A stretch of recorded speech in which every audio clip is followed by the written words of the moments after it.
ਜਾਏ ਇਹ ਬਾਣੀ,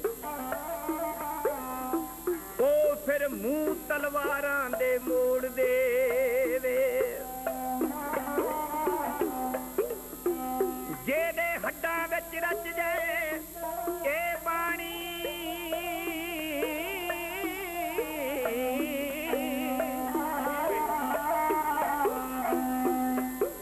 ਜਿਹਦੇ ਹੱਡਾਂ ਵਿੱਚ ਰਚ ਜਾਏ ਇਹ ਬਾਣੀ, ਉਹ ਫਿਰ ਆਰਿਆਂ ਦੇ ਦੰਦੇ ਤੋੜ ਦੇਵੇ। ਜਿਹਦੀ ਸੁਰਤ ਵਿੱਚ ਟਿਕ ਜਾਏ ਇਹ ਬਾਣੀ,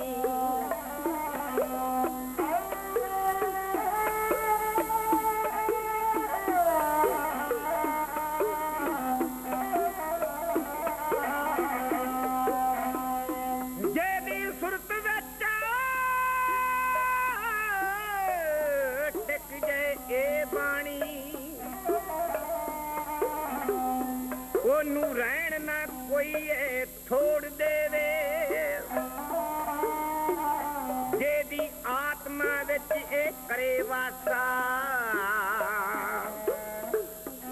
ਉਹਨੂੰ ਨਾਲ ਪਰਮਾਤਮਾ ਜੋੜ ਦੇਵੇ। ਉਹਨੂੰ ਨਾਲ ਪਰਮਾਤਮਾ ਜੋੜ ਦੇਵੇ। ਇਹ ਉਹ ਘਰ ਹੈ ਜਿਸ ਦੇ ਦਰ ਉੱਤੇ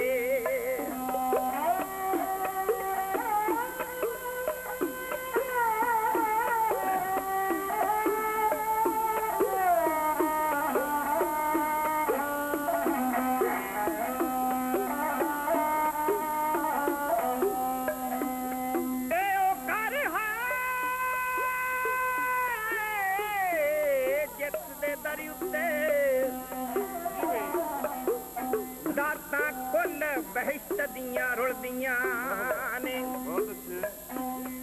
ਅਰਸ਼ ਪੁਰਸ਼ ਦੀਆਂ ਬਰਕਤਾਂ ਸ਼ਕਤੀਆਂ ਵੀ ਇਹਦੇ ਏਕੇ ਦੇ ਤੁਲਨਾ ਤੁਲਦੀਆਂ ਨੇ।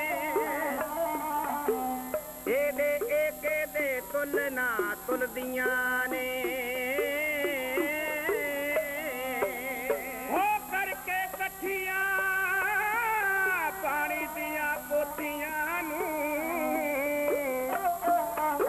ਤੇ ਗੁਰੂ ਅਰਜਨ ਨੇ ਬੜਾ ਉਪਕਾਰ ਕੀਤਾ। ਫਿਰ ਲਿਖਵਾ ਕੇ ਭਾਈ ਗੁਰਦਾਸ ਜੀ ਤੋਂ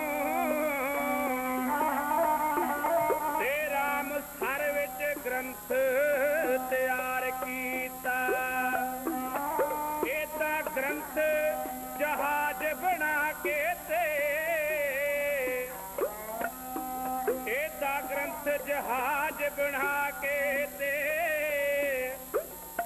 ਭਵ ਸਾਗਰੋ ਸਿੱਖਾਂ ਨੂੰ ਪਾਰ ਕੀਤਾ। ਉਸ ਗ੍ਰੰਥ ਦੀ ਉੱਡ ਲੱਗੇ ਤੇ ਠੰਡ ਤਪ ਦੇ ਦਿਲਾਂ ਵਿੱਚ ਭਰ ਲਈਏ। ਉਹ ਮਲੇਸ ਜੋ ਰੱਬ ਨੂੰ ਲੱਭ ਕੇ ਤੇ ਸਾਰੇ ਗੇੜ 84 ਦੇ ਕੱਟ ਲਈਏ। ਫੜ ਕੇ ਗੁਰਬਾਣੀ ਨੂੰ ਸੰਗਤੇ ਆਪਣੇ ਕਰਮ ਬਣਾ ਲੈ। ਗੁਰ ਕੇ ਸਿਖਾ ਧਰਮ ਗੁਰੂ ਦੇ ਮਨ ਦੇ ਵਿੱਚ ਵਸਾ ਲੈ। ਉਹਦੀ ਬਣੂ ਦਲੇਰ ਜ਼ਿੰਦਗੀ ਜੋ ਪ੍ਰਭ ਦੇ ਗੁਣ ਗਾਵੇ। ਨੀਜ ਦੇ ਜਾਤ ਪਾਤ ਦੇ ਸਗੜੇ ਕੁਲ ਮਟਾਵੇ। ਇਹ ਬਾਣੀ ਹੈ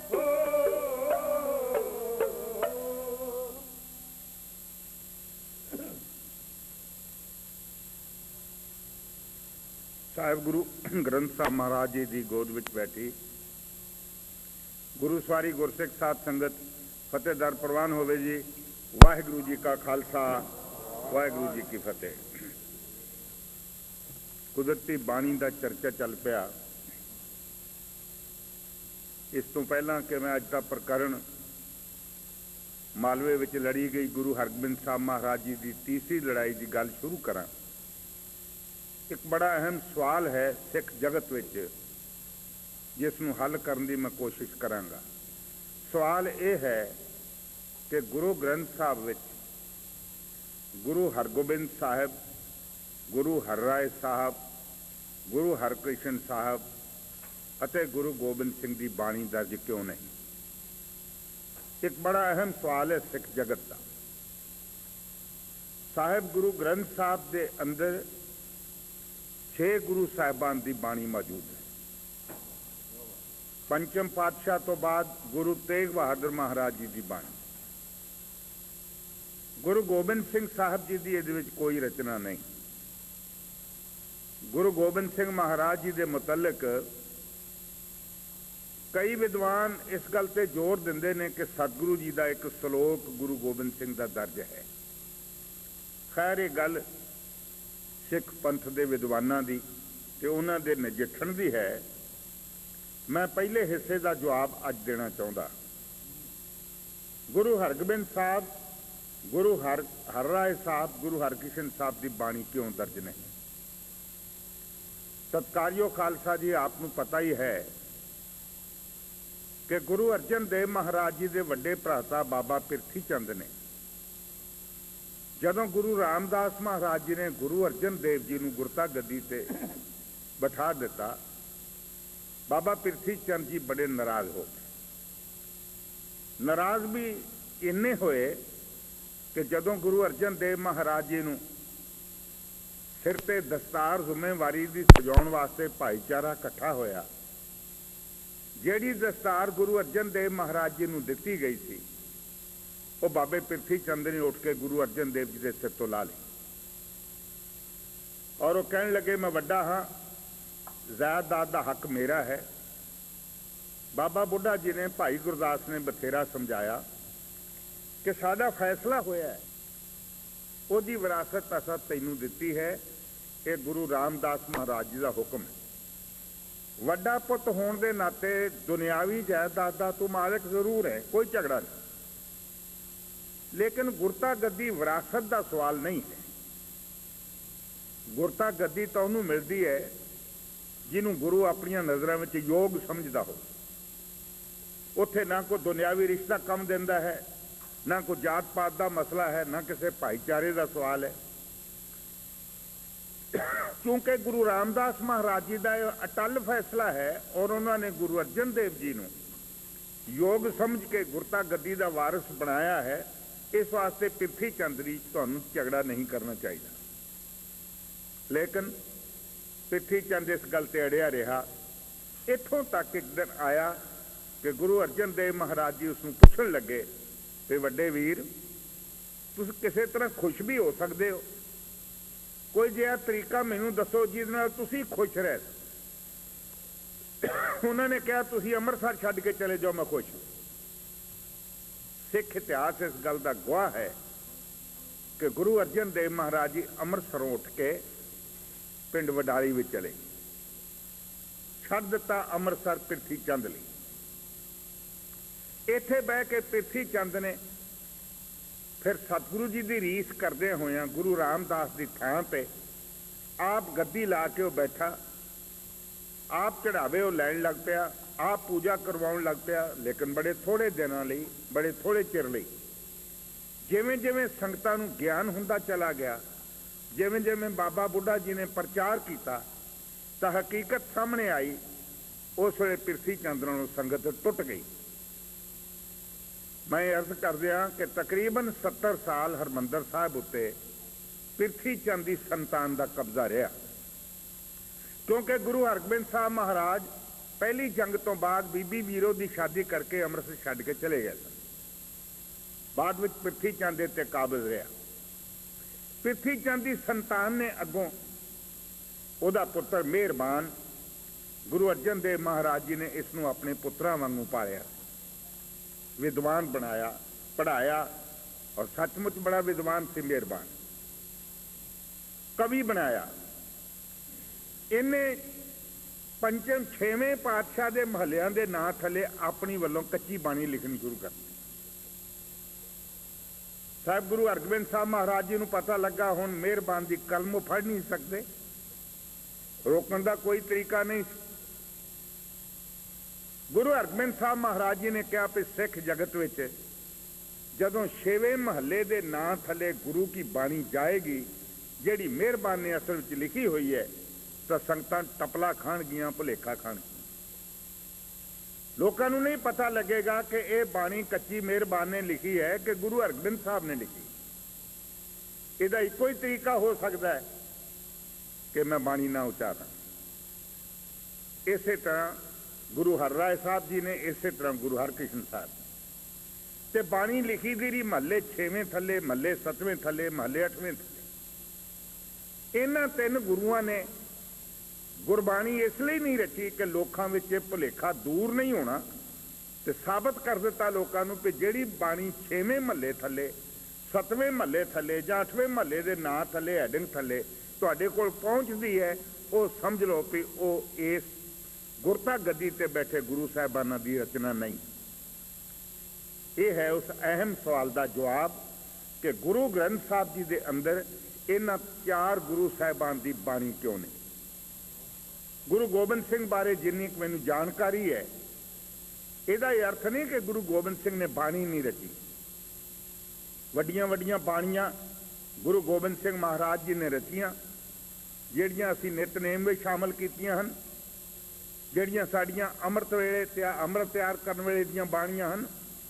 ਇਹ ਰਚਨਾਵਾਂ ਗੁਰੂ ਗੋਬਿੰਦ ਸਿੰਘ ਮਹਾਰਾਜ ਜੀ ਦੀਆਂ ਹਨ, ਲੇਕਿਨ ਉਹਨਾਂ ਦਾ ਮਜ਼ਮੂਨ ਹੋਰ ਤਰ੍ਹਾਂ ਦਾ ਹੈ। ਉਹ ਰਾਗਾਂ ਅਨੁਸਾਰ ਬਹੁਤੀਆਂ ਘੱਟ ਹਨ। ਗੁਰੂ ਗ੍ਰੰਥ ਸਾਹਿਬ ਜੀ ਦੀ ਸਾਰੀ ਰਚਨਾ ਰਾਗਾਂ ਵਿੱਚ ਤਰਤੀਬਬੱਧ ਕੀਤੀ ਹੋਈ ਹੈ। ਤਾਂ ਗੁਰੂ ਗੋਬਿੰਦ ਸਿੰਘ ਮਹਾਰਾਜ ਜੀ ਦੀ ਲਿਖਣ ਸ਼ੈਲੀ ਹੋਰ ਹੈ, ਗੁਰੂ ਗੋਬਿੰਦ ਸਿੰਘ ਦੀ ਰਚਨਾ ਦਾ ਮੀਟਰ ਹੋਰ ਹੈ। ਇਸ ਵਾਸਤੇ ਸਾਹਿਬ ਗੁਰੂ ਗੋਬਿੰਦ ਸਿੰਘ ਮਹਾਰਾਜ ਜੀ ਨੇ ਆਪਣੀ ਬਾਣੀ ਗੁਰੂ ਗ੍ਰੰਥ ਸਾਹਿਬ ਵਿੱਚ ਦਰਜ ਨਹੀਂ ਕੀਤੀ। ਇਹ ਉਹਨਾਂ ਦੀ ਮਹਾਨਤਾ ਹੈ, ਇਹ ਉਹਨਾਂ ਦੀ ਵਡਿਆਈ ਹੈ।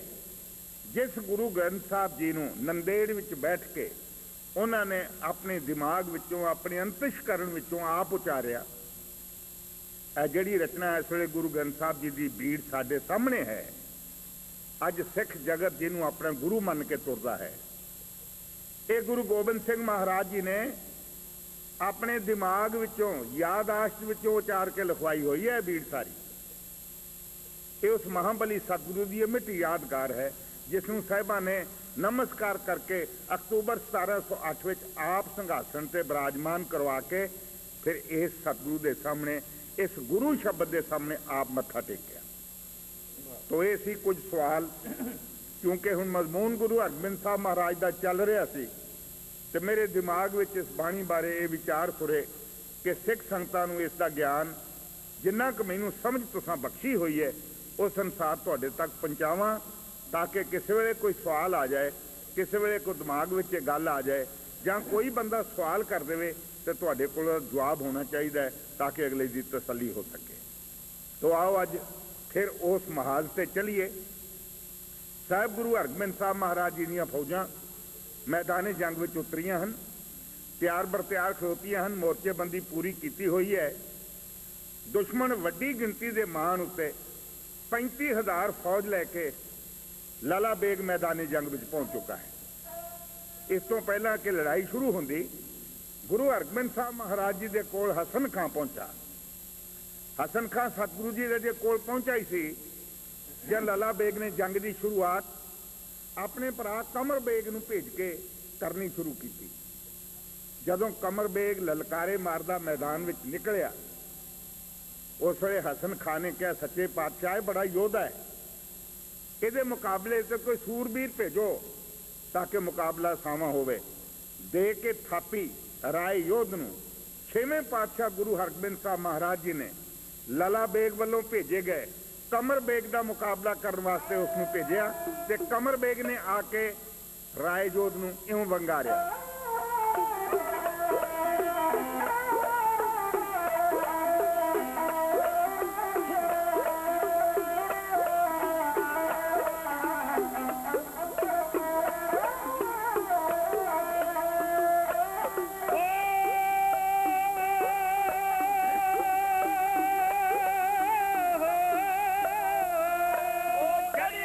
ਕਰੀ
बेग राय जोध मैदाने जंग विच एक दूजे के सामने होए। इक्को जिहा जोर सी, इक्को जे सूरमे सन, मने होए तलवारीए सन। सिख फौजां विच राय जोध दा एक महाबली होने के रूप में बड़ा मान आदर सी। गुरु साहब उस उत्ते बड़ा मान करते सन। ते उधरों लाला बेग नूं अपने भरा उत्ते बड़ा भरोसा। उन्हें कहा कमर बेग वर्गा सूरमा इस संसार विच नहीं। उन्हें पहली वड्डी गोट चौपड़ के मैदान विच मैदाने जंग विच झोक दी। दोवां दी लड़ाई आरंभ हुई। कमर बेग वार करता चला गया। राय जोध अपनी ढाल उत्ते रोकता रहा। बड़ा चेर इन्हां दा जंग होया। सूरमे चार फेरे खलोते वेख रहे सन इन्हां मर्दां नूं मैदाने जंग विच एक दूसरे से वार करदे। राय जोध ने सारे वार रोक ले ते सिंह ने फिर करके याद अकाल पुरख वाहिगुरू गुरु हरगोबिंद साहब महाराज जी का ध्यान धरद्या होया ਉਹਦੇ हथ ਵਿੱਚ ਵਰਸ਼ਾ ਸੀ, जिस ਨੂੰ दूसरा पंजाबी ਵਿੱਚ ਨਾਂ ਅਸੀਂ ਸਾਂਗ ਕਹਿੰਦੇ ਆ, जिस ਨੂੰ उर्दू भाषा ਵਿੱਚ लोग बलम भी ਕਹਿੰਦੇ। राय जोध ਦੇ हथ ਵਿੱਚ ਸਾਂਗ ਸੀ ਤੇ ਅੱਗੇ ਮੜਿਆ ਹੋਇਆ ਪਠਾਨ ਲੋਹੇ ਦੇ ਕੋਟ ਵਿੱਚ ਕਰਕੇ याद गुरु हरगोबिंद साहब महाराज जी ਨੂੰ ਪੱਬਾਂ ਭਰਨੇ ਹੋ ਕੇ ਸਿੱਖ ਨੇ ਉਲਾਰੀ ਸਾਂਗ ਚੀਰਦੀ ਹੋਈ ਇਹਦਾ ਕੋਟ ਛਾਤੀ ਵਿੱਚ ਦੀ ਨਿਕਲ ਗਈ। बस कमर बेग मैदान जंग में डिगा, दम तोड़ गया।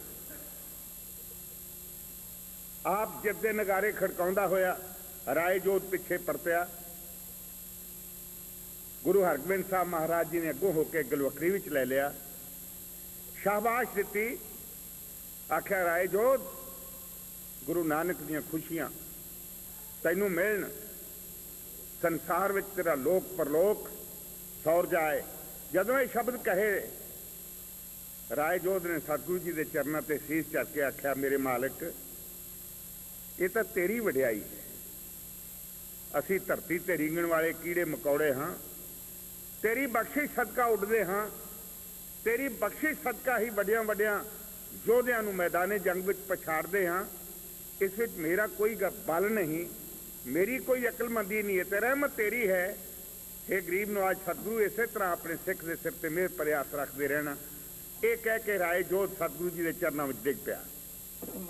उधरों जदों पिता मारिया, शमस बेग का प्यो सी कमर बेग मैदाने जंग विच राय जोध के हथों मरिया वेख के शमस बेग आपे तो बाहर हो गया।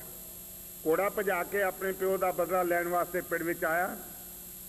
उधरों गुरु हरगोबिंद साहब के चरणों से टेक के मत्था बाबा बिधि चंद उठिया। सच्चे पातशाह इस पाजी का हंकार तोड़न वास्ते मैनू आशीर्वाद दिओ। पा के हुक्म सतगुरु जी का बाबा बिधि चंद शमस बेग के मुकाबले ते मैदान जंग विच इउं आया।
शमस बेग ते बिधि चंद टकरा गए। बड़ी जबरदस्त लड़ाई लड़ी योधिया ने। तलवारां दे वार सहिंदे सहिंदियां ढालां दे फुੱਲ भी चढ़ गए। अंत दोवां दा वार टकराया ते तलवार उत्ते तलवार खिंची, दोवां तलवारां दे फल टुट के धरती ते डिग पए। हुण दोवें सूरमे बेहथियारे सन। शीतल जी ने बड़ी शानदार उपमा, बड़ी वधिया उपमा की है कि महाभारत विच लड़दे हुए जरासिंध भीम के मुकाबले ते वह भी दोवें बेहथियारे हो गए सन। जरासिंध नूं फड़ के भीम ने उसकी लाते लत्त रख के दोवां हिस्सों में कर दिता सी, पाड़ के सुट दिता सी। अज बाबा बिधि चंद ते शमस बेग दोवें बेहथियारे हैं मैदाने जंग विच। बिधि चंद ने जाके शमस बेग नूं फिर जिवें पहलवान घुलदे ने, कुश्ती जिवें हुंदी है, इवें फिर उन्होंने अपना शरीरक बल अजमाया ते आखिर शमस बेग दा थले आ गया। बिधि चंद ने उसकी एक लत्त अपने हाथ में फड़ ली, दूजी लत्त उत्ते पैर रखिया ते खिंच के जिस तरह जरासंध के फाड़े कीते सी भीम ने, इस तरह अज बिधि चंद ने शमस बेग दे करके सुट दिते। दो हिस्सों में वंड के डिगी हुई लाश तड़फ के ठंडी हो गई। शमस बेग का भरा लागे कोल खलोता, उसने मैदाने जंग में उतर के अपने भरा का बदला लैन की ठाणी। जदों मैदाने जंग में अगे वधिया, मारदा होया ललकारे कासम बेग ते उधरों साहब गुरु हरगोबिंद साहब महाराज जी का आनंद सेवक बाबा बिधि चंद के लागे खलोता सी बाबा जेठा जी, भाई जेठा जी, महान तलवारिया अपने जमाने का। बड़ा मान सी सिख फौज नूं ते सतगुरू दे उत्ते। जदों अगे वधिया ते फिर हजूर दे सिख ने मुस्कुरा के आख्या, नौजवाना किधर चले हैं? बिधि चंद नाल लड़न वास्ते चले हैं। तू कल दा छोकरा, और मन्निया पर मन्निया महान जरनैल, तू उहदे कोलों ते एक वार भी नहीं सह सकना। ये शेरां दियां धौलां बचूंगड़े नहीं सह सकते। उस वाल जान तो पहला जरा बुढ़े ने दो हथ करते जा। ते उस वे कमर बेग, कासम बेग, गुरु हरगोबिंद साहब महाराज जी सिख भाई जेठे नूं आके मैदान में इउं वंगार खलोता है।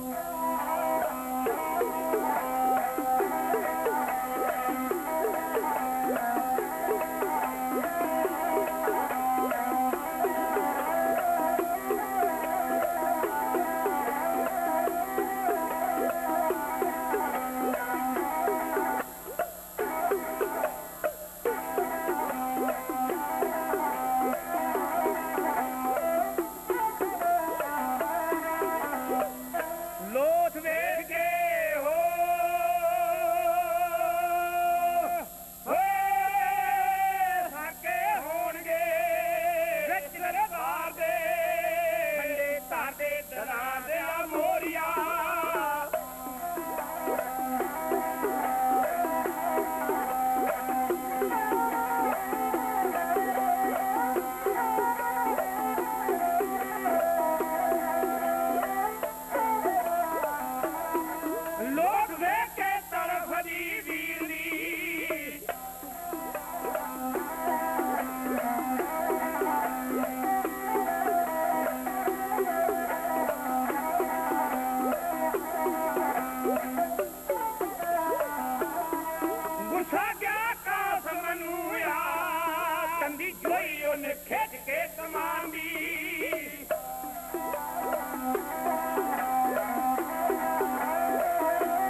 ਮਾਰੇ ਜਿਨ੍ਹਾਂ ਨੇ ਮੇਰਾ ਬਾਪ ਤੇ ਵੀਰ ਮਾਰੇ ਜਿਨ੍ਹਾਂ ਨੇ ਮੇਰੇ ਸਾਹਮਣੇ ਤਾਂ ਉਸ ਨੂੰ ਲਿਆ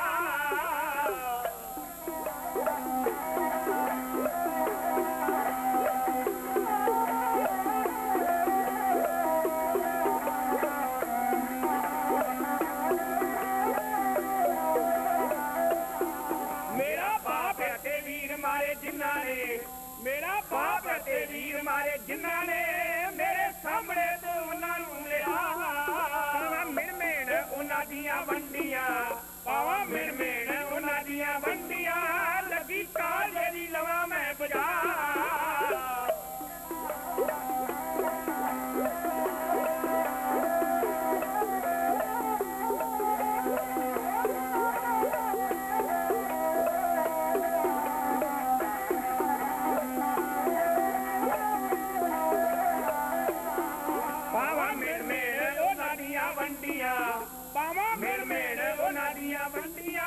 लगी काले लवा मैं बजा वजू करा नाल वैरियां दे रख दे वजू करा नाल वैरियां दे रख दे फिर पढ़ांगा मैं आखिरी दुआ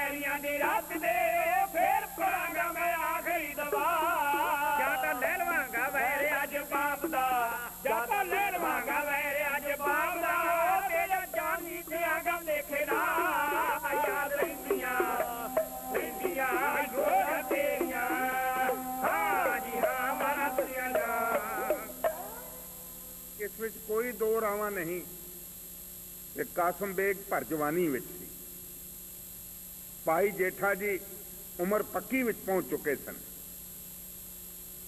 कासम वेख के कहन लगा ओ बुढ़िया एवें पराई मौत ना सहेड़ उन्होंने भेज जिन्हों ने मेरा भरा ते मेरा बाप मैदाने जंग विच कतल कीते ने मैं अपना बदला उन्होंने कोलों लैना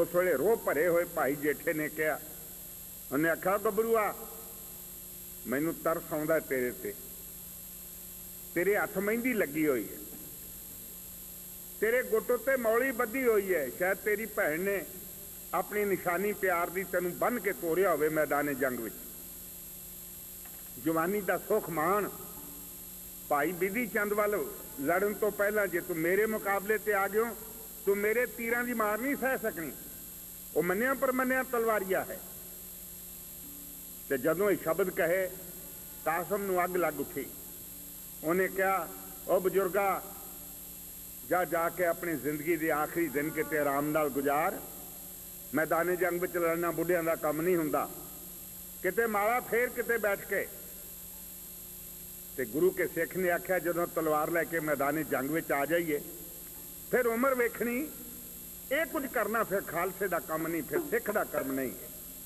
आ पहला मैदाने जंग विच ते उस भाई जेठा जी ने वंगार के कासम नूं जो शब्द कहे वो सुनने वाले हैं शीतल जी के कलम ने उस वातावरण नूं इन्हां अखरां विचों समोया है।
ਵੱਡੀ ਮੌਲੀ ਜਾਪਦੀ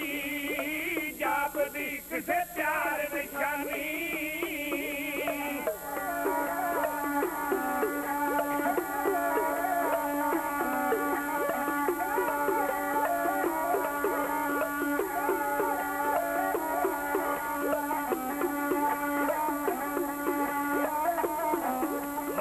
ਵੱਡੀ ਮੌਲੀ ਜਾਪਦੀ ਕਿਸੇ ਪਿਆਰ ਨਿਸ਼ਾਨੀ ਏ ਮੁੜ ਹੱਥ ਨਾ ਆਵਣਾ ਜਾਮਾ ਇਨਸਾਨੀ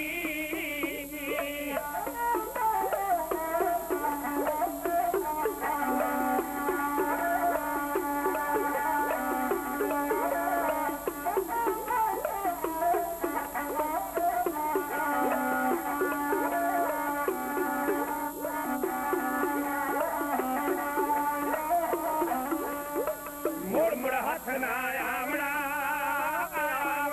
ਜਾਮਾ ਇਨਸਾਨੀ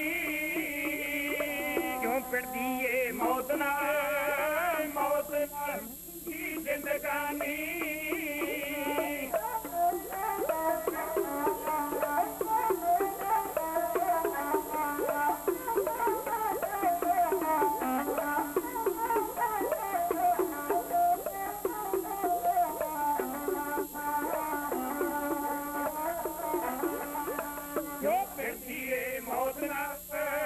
ਮੌਤ ਨਾਲ ਮਹਿੰਗੀ ਜ਼ਿੰਦਗਾਨੀ ਸਾਬਰੀ ਜਾ ਖਾਗ ਮਿਲਾ ਦਊ ਮੇਰੀ ਕੋ ਕਾਨੀ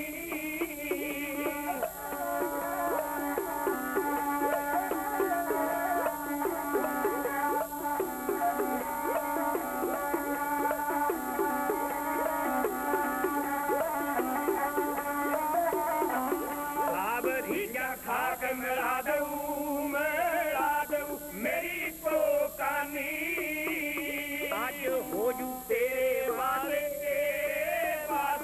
ਸਭ ਦੁਨੀਆ ਫਾਨੀ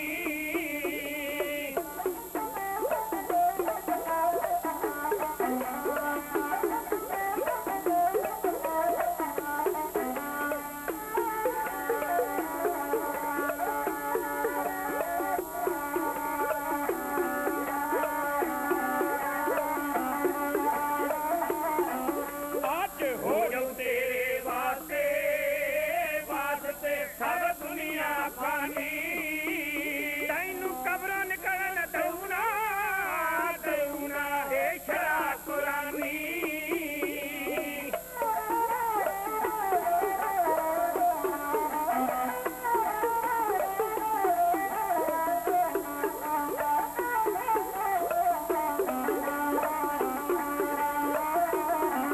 ਤੈਨੂੰ ਕਬਰੋਂ ਨਿਕਲਣ ਦੇਊ ਨਾ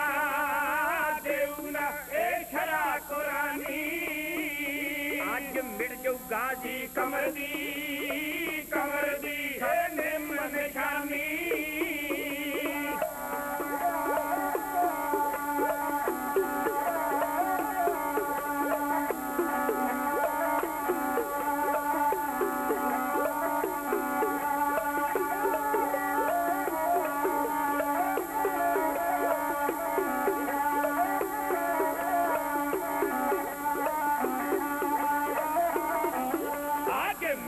ਗਾਜੀ ਕਮਰ ਦੀ ਹੈ ਨਿੰਮ ਨਿਸ਼ਾਨੀ ਇਹ ਜਿਉਂਦਾ ਜੋਬਨ ਸੀਤਲਾ ਬਣ ਜਾਊ ਕਹਾਣੀ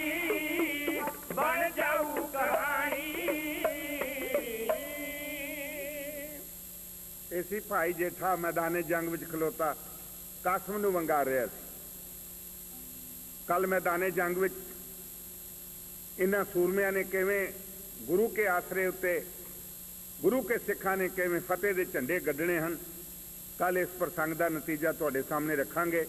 ਸਮਾਂ ਹੋ ਗਿਆ ਹੈ ਅੱਜ ਦੀਆਂ ਹੋਈਆਂ ਭੁੱਲਾਂ ਚੁਕਾਨਾ ਚਤਾਰਨਾ ਖਿਮਾ ਬਖਸ਼ਿਸ਼ ਕਰਨੀ ਆਪ ਦਾ ਇਸ ਪਾਵਨ ਸਥਾਨ ਪਵਿੱਤਰ ਤੇ ਜੁੜ ਬੈਠਣਾ ਆਪਣੇ ਜੀਵਨ ਦੀ ਇਸ ਚੰਗੀ ਘੜੀ ਨੂੰ ਸਮਝਣ ਦੀ ਲੋੜ ਹੈ। ਗੁਰੂ ਦਾਤੇ ਦੇ ਪਾਵਨ ਦਰਬਾਰ ਵਿੱਚ ਜਿਹੜੀਆਂ ਘੜੀਆਂ ਬੀਤ ਜਾਣ ਉਹੀ ਲੇਖੇ ਵਿੱਚ ਨੇ। ਰਹਿਮਤ ਕਰੇ ਸਤਿਗੁਰੂ ਤੁਹਾਨੂੰ ਆਪਣੇ ਦਰੋਂ ਘਰੋਂ ਪ੍ਰੀਤੀ ਬਖਸ਼ੇ, ਸਤਕਾਰ ਬਖਸ਼ੇ। ਗੁਰੂ ਘਰ ਨਾਲ ਤੁਸੀਂ ਜੁੜੇ ਰਹੋ ਔਰ ਗੁਰੂ ਘਰ ਵਿੱਚ ਆ ਕੇ ਆਪਣਾ ਜੀਵਨ ਸਫਲ ਕਰਦੇ ਰਹੋ। ਬੇਅੰਤ ਮਾਇਆ ਆਪ ਵੱਲੋਂ ਅਰਦਾਸ ਹੋਈ, ਸਤਿਗੁਰੂ ਜੀ ਨਾਮਦਾਨ ਬਖਸ਼ਣ, ਸਿਰ ਤੇ ਮਿਹਰ ਭਰੇ ਹੱਥ ਰੱਖਣ। ਆਨੰਦ ਸਾਹਿਬ ਦਾ ਪਾਠ ਸਰਵਣ ਕਰੋ, ਦਾਸਾਂ ਨੂੰ ਆਗਿਆ ਦਿਓ। ਵਾਹਿਗੁਰੂ ਜੀ ਕਾ ਖਾਲਸਾ, ਵਾਹਿਗੁਰੂ ਜੀ ਕੀ ਫਤਿਹ।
दंडोत बंदन अनकबार सर्व कला समरथ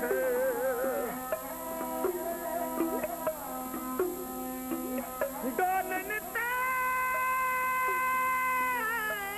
राखो प्रभु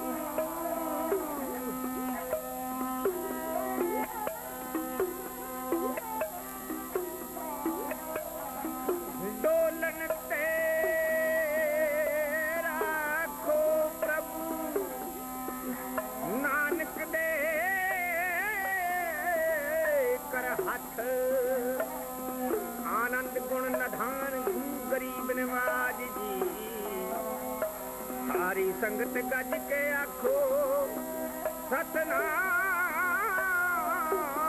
श्री वाहिगुरू जी।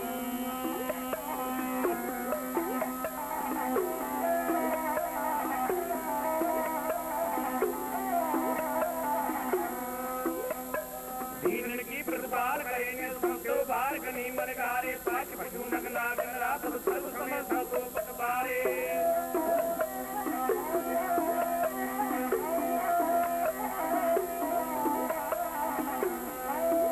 हे पोत है जन्मे थल में पल में करके ही कर्म बेचारे दीन दयाल में आवे दुख देता है पर देत हारे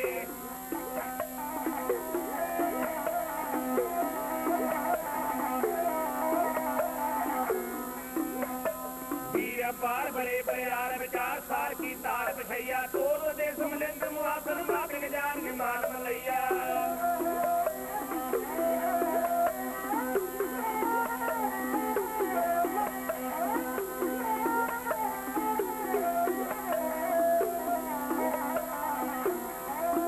हे गाड़ गड़ान का तोड़ना बात नहीं तक चाल लवैया सहस्री सबको सुनाक जाट मेरे तो एक लवैया बेनती तेरी है बेनती संगते गुरां दिए तेरे वाहिगुरू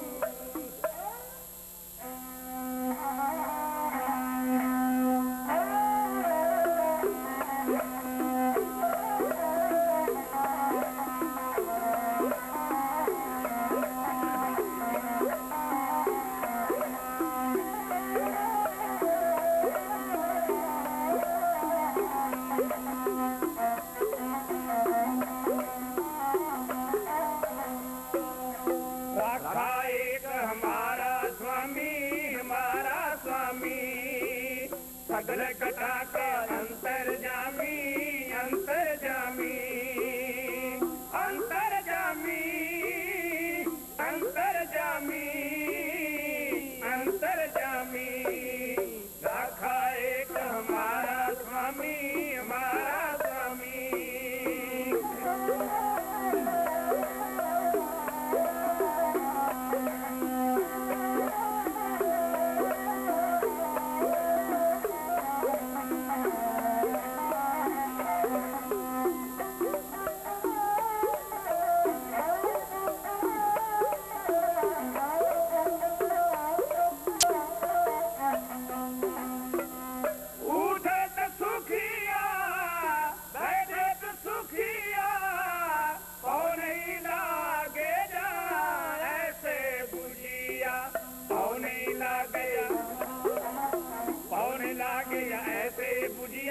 हमारा स्वामी राखा एक हमारा स्वामी, हमारा स्वामी।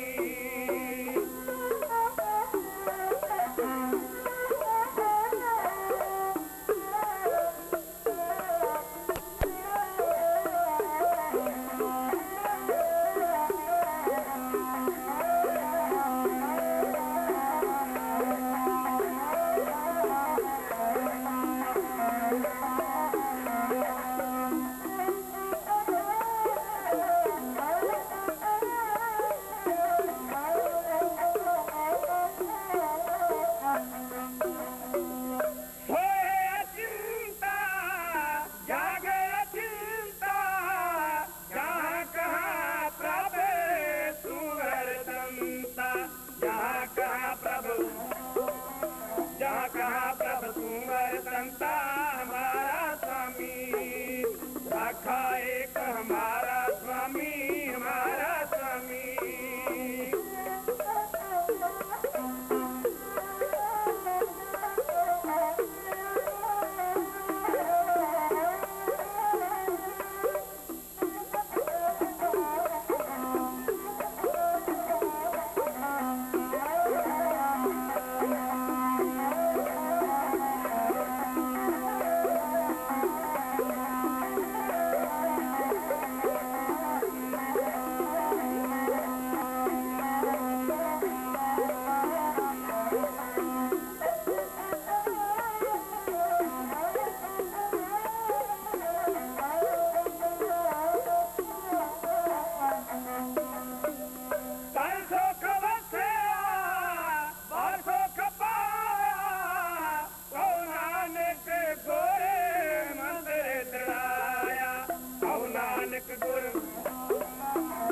नानक गुर मंत्र दड़ाया हमारा स्वामी राखा एक हमारा स्वामी, हमारा स्वामी।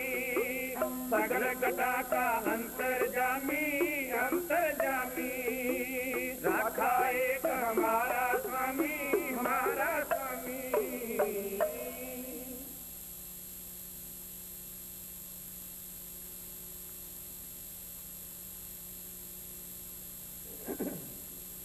ਸਨਮਾਨਯੋਗ ਗੁਰੂ ਕੀ ਸਾਜੀ ਨਵਾਜੀ ਸਾਧ ਸੰਗਤ, ਫਤਿਹ ਦਾ ਯੋਗ ਉੱਤਰ ਦੇਣਾ ਜੀ। ਖਾਲਸਾ ਜੀ, ਵਾਹਿਗੁਰੂ ਜੀ ਕਾ ਖਾਲਸਾ, ਵਾਹਿਗੁਰੂ ਜੀ ਕੀ ਫਤਿਹ। ਅੱਜ ਆਪ ਦੇ ਸਾਹਮਣੇ ਸਾਹਿਬ ਗੁਰੂ ਹਰਗੋਬਿੰਦ ਸਾਹਿਬ ਮਹਾਰਾਜ ਜੀ ਦਾ ਅੰਤਲਾ ਯੁੱਧ ਇੱਕ ਵੀਰ ਰਸੀ ਗਾਥਾ ਦੇ ਰੂਪ ਵਿੱਚ ਰੱਖਣ ਲਈ ਅਸੀਂ ਹਾਜ਼ਰ ਹੋਏ। ਸਾਹਿਬ ਗੁਰੂ ਹਰਗੋਬਿੰਦ ਸਾਹਿਬ ਮਹਾਰਾਜ ਦਾ ਜੰਗ ਜਿੱਤ ਕੇ, ਕਾਂਗੜ ਦਾ ਜੰਗ ਜਿੱਤ ਕੇ, ਜਿਹਦੇ ਵਿੱਚ ਲਾਲਾ ਬੇਗ ਗੁਰੂ ਹਰਗੋਬਿੰਦ ਸਾਹਿਬ ਮਹਾਰਾਜ ਜੀ ਦੇ ਹੱਥੋਂ ਮਾਰਿਆ ਗਿਆ। ਗਰੀਬ ਨਵਾਜ ਸੱਚੇ ਪਾਤਸ਼ਾਹ ਮਾਲਵੇ ਵਿੱਚੋਂ ਉੱਠ ਕੇ ਦੁਆਬੇ ਵਿੱਚ ਆਣ ਬੈਠੇ। ਸਤਿਗੁਰੂ ਜੀ ਨੇ ਆਪਣੀ ਰਿਹਾਇਸ਼ ਕਰਤਾਰਪੁਰ ਵਿੱਚ ਰੱਖੀ। ਮੈਂ ਇੱਕ ਦਿਨ ਅੱਗੇ ਸਟੇਜ ਤੋਂ ਬੋਲਦਿਆਂ ਅਰਜ਼ ਕੀਤੀ ਸੀ ਕਿ ਗੁਰੂ ਸਾਹਿਬਾਨਾਂ ਨੇ ਪੰਜਾਬ ਦੀ ਪਵਿੱਤਰ ਧਰਤੀ ਉੱਤੇ ਕੁਝ ਨਗਰ ਵਸਾਏ ਜਿਹੜੇ ਅੱਜ ਬੜੇ ਵੱਡੇ ਸ਼ਹਿਰਾਂ ਦੇ ਰੂਪ ਵਿੱਚ ਸਾਡੇ ਸਾਹਮਣੇ ਹਨ। ਉਹਨਾਂ ਦੀ ਗਿਣਤੀ ਮੇਰੀਆਂ ਨਜ਼ਰਾਂ ਵਿੱਚ 8-9 ਦੇ ਕਰੀਬ ਹੈ।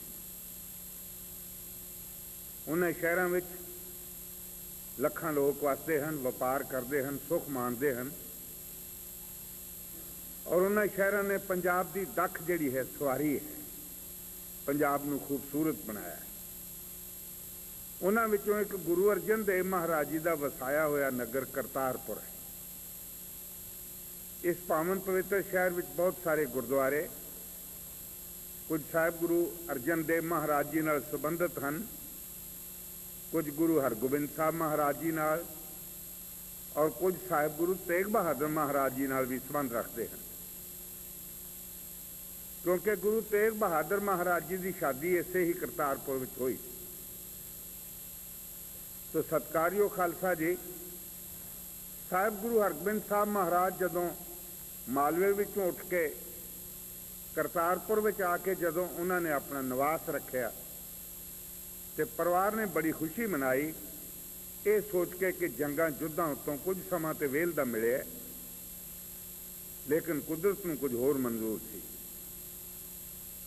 इत्थे गुरु हरगोबिंद साहब महाराज जी दे रोज़ दीवान सजदे, इलाके दीयां श्रद्धालु संगतां हजूर दे पावन दर्शन करने वास्ते हाजिर हुंदियां, भेटा लिया के अर्पण कीतियां, कारोबार का वाधा भी मिलिया, उन्हां दी आमदन वधी, बड़ियां खुशियां चार चफेरे इलाके की संगत ने मनाई। तो एक दिन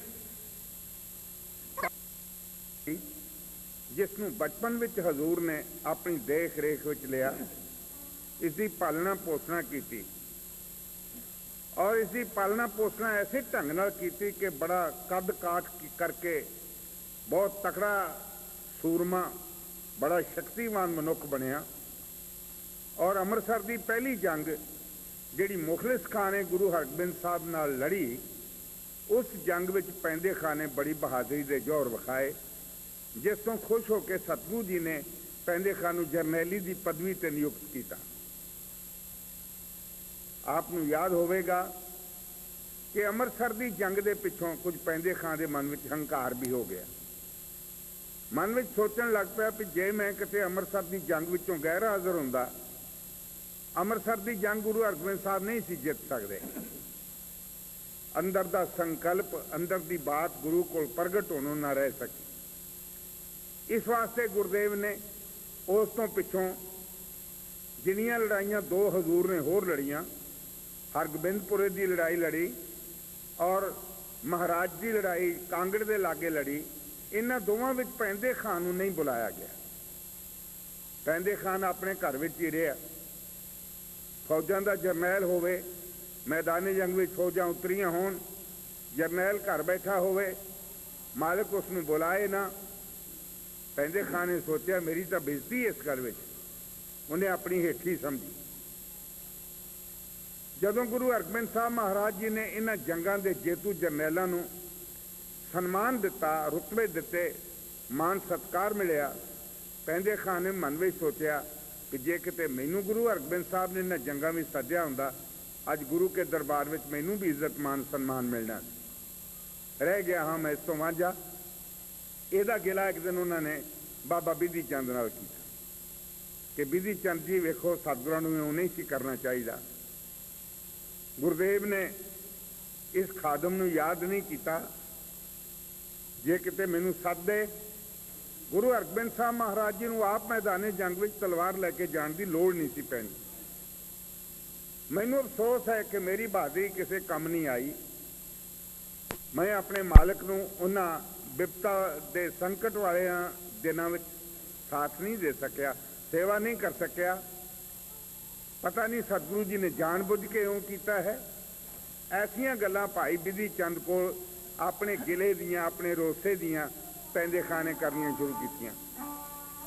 समा आया, गुरु के पावन दरबार में एक दिन बैठिया बैठिया बाबा बिधि चंद ने गुरु हरगोबिंद साहब महाराज जी के कोल पैंदे खान का गिला रखा। कहला महाराज पैंदे खान आ कुछ सोच रहा है, उसकी जरा दिलजोई कर दो।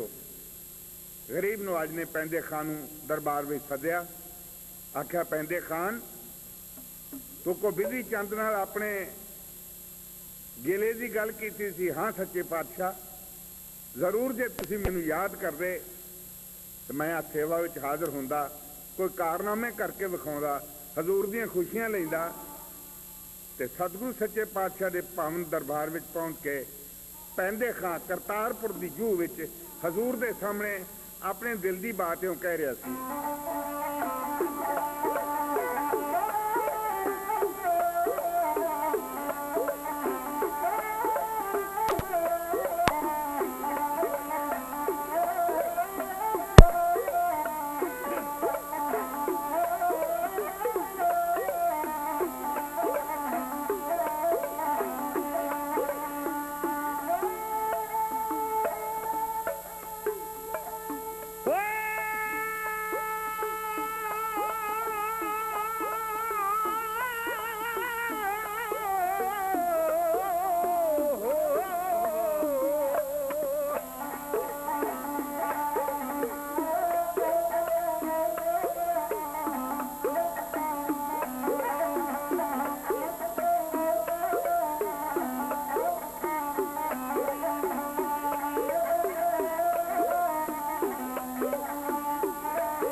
ਵੇਖ ਲੈਂਦੀ ਦੁਨੀਆ ਹੱਥ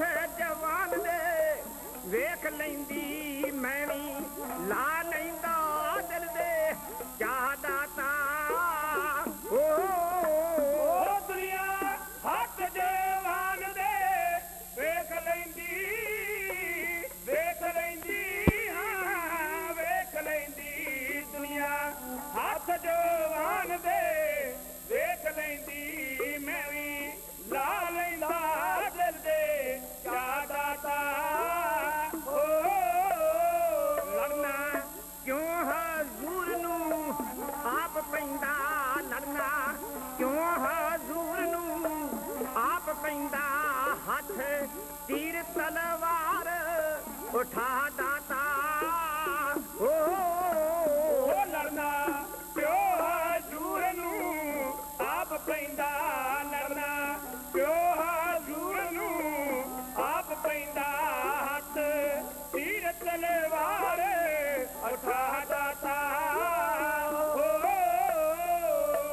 ਮੈਂ ਕੱਲਾ ਹੀ ਆਪੇ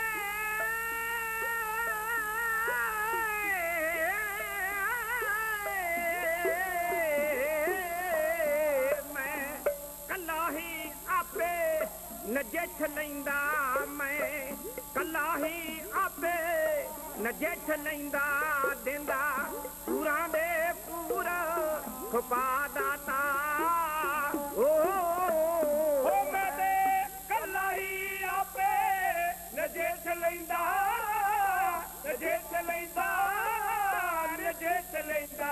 ਮੈਂ ਤੇ ਕੱਲਾ ਹੀ ਆਪੇ ਨਜਿੱਠ ਲੈਂਦਾ ਦਿੰਦਾ ਪੂਰਾਂ ਦੇ ਪੂਰੇ ਖਪਾ ਦਾਤਾ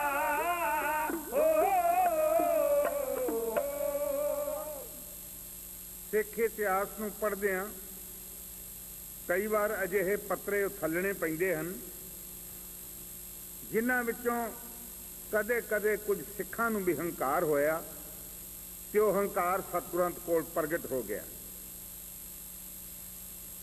ਕੁਝ ਦਿਨ ਬੀਤੇ ਮੈਂ ਭਾਈ ਡੱਲੇ ਦੀ ਕਹਾਣੀ ਤੁਹਾਡੇ ਸਾਹਮਣੇ ਰੱਖੀ। ਜਦੋਂ ਗੁਰੂ ਗੋਬਿੰਦ ਸਿੰਘ ਮਹਾਰਾਜ ਸਾਬੋ ਕੀ ਤਲਵੰਡੀ ਬੈਠੇ ਹੋਏ ਸਨ ਤੇ ਮਾਤਾਵਾਂ ਦਿੱਲੀ ਤੋਂ ਆਈਆਂ, ਉਹਨਾਂ ਨੇ ਆ ਕੇ ਆਪਣੇ ਸਾਹਿਬਜ਼ਾਦੇ ਤੱਕੇ ਜਿਹੜੇ ਸੰਗਤ ਵਿੱਚ ਗਾਇਬ ਸਨ, ਉਹ ਸ਼ਹਾਦਤ ਦੇ ਜਾਮ ਪੀ ਚੁੱਕੇ ਸਨ। ਸਾਰੀ ਕਹਾਣੀ ਉਹਨਾਂ ਦੇ ਪੁੱਛਣ ਉੱਤੇ ਗੁਰੂ ਗੋਬਿੰਦ ਸਿੰਘ ਨੇ ਭਰੀ ਸੰਗਤ ਵਿੱਚ ਭਰੀ ਸਭਾ ਵਿੱਚ ਸੁਣਾਈ ਤੇ ਮੱਥੇ ਤੇ ਹੱਥ ਮਾਰ ਕੇ ਭਾਈ ਡੱਲਾ ਉੱਠਿਆ, ਕਹਿਣ ਲੱਗਾ, ਸੱਚੇ ਪਾਤਸ਼ਾਹ ਮੈਨੂੰ ਬੜਾ ਅਫਸੋਸ, ਮੈਂ ਤੁਹਾਡੀ ਸੇਵਾ ਵਿੱਚ ਆਨੰਦਪੁਰ ਹਾਜ਼ਰ ਹੁੰਦਾ, ਮੇਰੇ 507 ਫੁੱਟ ਉੱਚੇ ਜਵਾਨ ਤੁਹਾਡੀ ਫੌਜ ਵਿੱਚ ਸ਼ਾਮਲ ਹੁੰਦੇ, ਵਜ਼ੀਰ ਖਾਨ ਦੀਆਂ ਫੌਜਾਂ ਕਦੇ ਆਨੰਦਗੜ੍ਹ ਦੇ ਕਿਲ੍ਹੇ ਤੇ ਮੁਹਾਸਰਾ ਨਾ ਕਰ ਪਾਉਂਦੀਆਂ, ਆਪ ਨੂੰ ਮੈਦਾਨੇ ਜੰਗ ਵਿੱਚ ਨਾ ਉਤਰਨਾ ਪੈਂਦਾ, ਆਪ ਦੇ ਸਾਹਿਬਜ਼ਾਦੇ ਸ਼ਹੀਦ ਨਾ ਹੁੰਦੇ। ਮੈਨੂੰ ਬੜਾ ਅਫਸੋਸ ਹੈ ਕਿ ਮੇਰੇ ਇਹ ਬਲੀ ਜਵਾਨ ਆਪ ਦੇ ਕੰਮ ਨਾ ਆ ਸਕੇ। ਦਰ ਹਕੀਕਤ ਕੁਝ ਉਹਦੇ ਮਨ ਵਿੱਚ ਸਤਿਗੁਰੂ ਜੀ ਦੀ ਸੇਵਾ ਦਾ ਉਤਸ਼ਾਹ ਵੀ ਸੀ ਤੇ ਨਾਲ ਨਾਲ ਉਹਦੇ ਅੰਦਰ ਕੁਝ ਹੰਕਾਰ ਵੀ ਪੈਦਾ ਹੋ ਗਿਆ। ਆਪਣੀ ਸ਼ਕਤੀ ਉੱਤੇ, ਆਪਣੇ ਜਵਾਨਾਂ ਦੀ ਤਾਕਤ ਤੇ ਉਹਨੂੰ ਕੋ ਵਧੇਰੇ ਮਾਣ ਹੋ ਗਿਆ। ਹਜ਼ੂਰ ਨੇ ਮੁਸਕਰਾ ਕੇ ਕਿਹਾ ਸੀ, ਭਾਈ ਡੱਲਾ, ਜ਼ਿੰਦਗੀ ਵਿੱਚ ਬੜੇ ਮੌਕੇ ਆਉਂਦੇ ਨੇ ਜਦੋਂ ਜਵਾਨਾਂ ਦੀ ਪਰਖ ਹੁੰਦੀ ਹੈ, ਜਦੋਂ ਸੂਰਮਿਆਂ ਦਾ ਇਮਤਿਹਾਨ ਹੁੰਦਾ ਹੈ, ਨਾ ਜਾਣਾ ਕਦੋਂ ਲੋੜ ਪੈ ਜਾਏ, ਦੇਖੀ ਜਾਏਗੀ ਜ਼ਮਾਨੇ। तो आपको पता है कि उस वे एक लाहौर तो रहने वाला सिख बंदूक लैके हाजिर होया। हजूर ने उसका निशाना परखण वास्ते भाई डल्ले नूं आख्या कि अपनी फौज विचों कोई सिपाही सद के लिया। तुहानूं पता है किवें इनकार किया उसने? किसी सिपाही ने भी उसकी हाँ नहीं की ना। डल्ले नूं सतगुरु ने जदों आख्या भी तू सामने खड़ा हो जा, गोली नूं की पता है सिपाही खलोता है कि जरनैल खलोता है। तो डल्ले ने बाना दे जीवन विच जदों सिखां दे अंदर कुछ हंकार पैदा होया तो गुरु वही है जिहड़ा कामल वैद है। हंकार वर्गी बीमारी का इलाज उसनूं करना आउंदा है। अज पैंदे खान सतगुरां दे सामने इसे हंकार दे घोड़े ते चढ़िया होया कह रहा सी, महाराज मैनू सद दे, मैं उत्थे हुंदा हाज़र, मैं सत्थर विछा दिंदा, ਸਤਿਗੁਰੂ ਨੂੰ ਮੈਦਾਨੇ ਜੰਗ ਵਿੱਚ ਆਪ ਆਉਣ ਦੀ ਖੇਚਲ ਹੀ ਨਾ ਹੁੰਦੀ। ਹਜ਼ੂਰ ਨੇ ਉਹੀ ਬਚਨ ਕਹੇ ਜਿਹੜੇ ਕੁਝ ਚਿਰ ਤੋਂ ਬਾਅਦ ਭਾਈ ਡੱਲੇ ਨੂੰ ਗੁਰੂ ਗੋਬਿੰਦ ਸਿੰਘ ਨੇ ਕਹੇ ਸਨ। ਸਤਿਗੁਰੂ ਜੀ ਕਹਿਣ ਲੱਗੇ, ਪੈਂਦੇ ਖਾਨ, ਅਸੀਂ ਤੇਰੀ ਬਹਾਦਰੀ ਦੇ ਕਾਇਲ ਹਾਂ। ਤੂੰ ਜਵਾਨ ਮਰਦ ਹੈ, ਲੋੜੇ ਦਾ ਤਲਵਾਰੀਆ ਹੈ। ਸਾਨੂੰ ਕੁਝ ਐਸਾ ਸ਼ੱਕ ਨਹੀਂ ਹੈ ਤੇਰੇ ਬਾਰੇ। ਰਹਿ ਗਈ ਗੱਲ ਤੈਨੂੰ ਸੱਦਣ ਦੀ। ਹਜ਼ੂਰ ਕਹਿਣ ਲੱਗੇ, ਅਸੀਂ ਚਾਹੁੰਦੇ ਸੀ ਸਾਡਾ ਜਰਨੈਲ ਅੰਮ੍ਰਿਤਸਰ ਦੀ ਲੜਾਈ ਲੜ ਕੇ ਉਸ ਤੋਂ ਬਾਅਦ ਕੋਈ ਥੋੜਾ ਜਿਹਾ ਆਰਾਮ ਕਰਨਾ ਚਾਹੁੰਦਾ, ਅਸੀਂ ਤੈਨੂੰ ਜਾਣ ਕੇ ਨਹੀਂ ਸੱਦਿਆ। ਪੈਂਦੇ ਖਾਨ ਦੇ ਮਨ ਵਿੱਚ ਹੋਰ ਰੋਸ ਪੈਦਾ ਹੋਇਆ ਕਿ ਜੇ ਗੁਰਦੇਵ ਕਹਿ ਦਿੰਦੇ ਵੀ ਨਹੀਂ ਕੋਈ ਗੱਲ ਨਹੀਂ, ਤੇ ਸਾਨੂੰ ਚੇਤਾ ਭੁੱਲ ਗਿਆ ਜਾਂ ਤੇਰੀ ਜ਼ਰੂਰਤ ਅਸਾਂ ਨਹੀਂ ਮਹਿਸੂਸ ਕੀਤੀ, ਤੈਨੂੰ ਅਸੀਂ ਐਡੀ ਕਰੜੀ ਸੇਵਾ ਵਿੱਚ ਨਹੀਂ ਸੀ ਪਾਉਣਾ ਚਾਹੁੰਦੇ ਤਾਂ ਹੋਰ ਗੱਲ ਸੀ। ਗੁਰਦੇਵ ਨੇ ਜਦੋਂ ਕਹਿ ਹੀ ਦਿੱਤਾ ਵੀ ਮੈਂ ਤੈਨੂੰ ਜਾਣ ਕੇ ਨਹੀਂ ਸੱਦਿਆ, ਪੈਂਦੇ ਖਾਨ ਦੇ ਮਨ ਨੂੰ ਹੋਰ ਠੇਸ ਪਹੁੰਚੀ।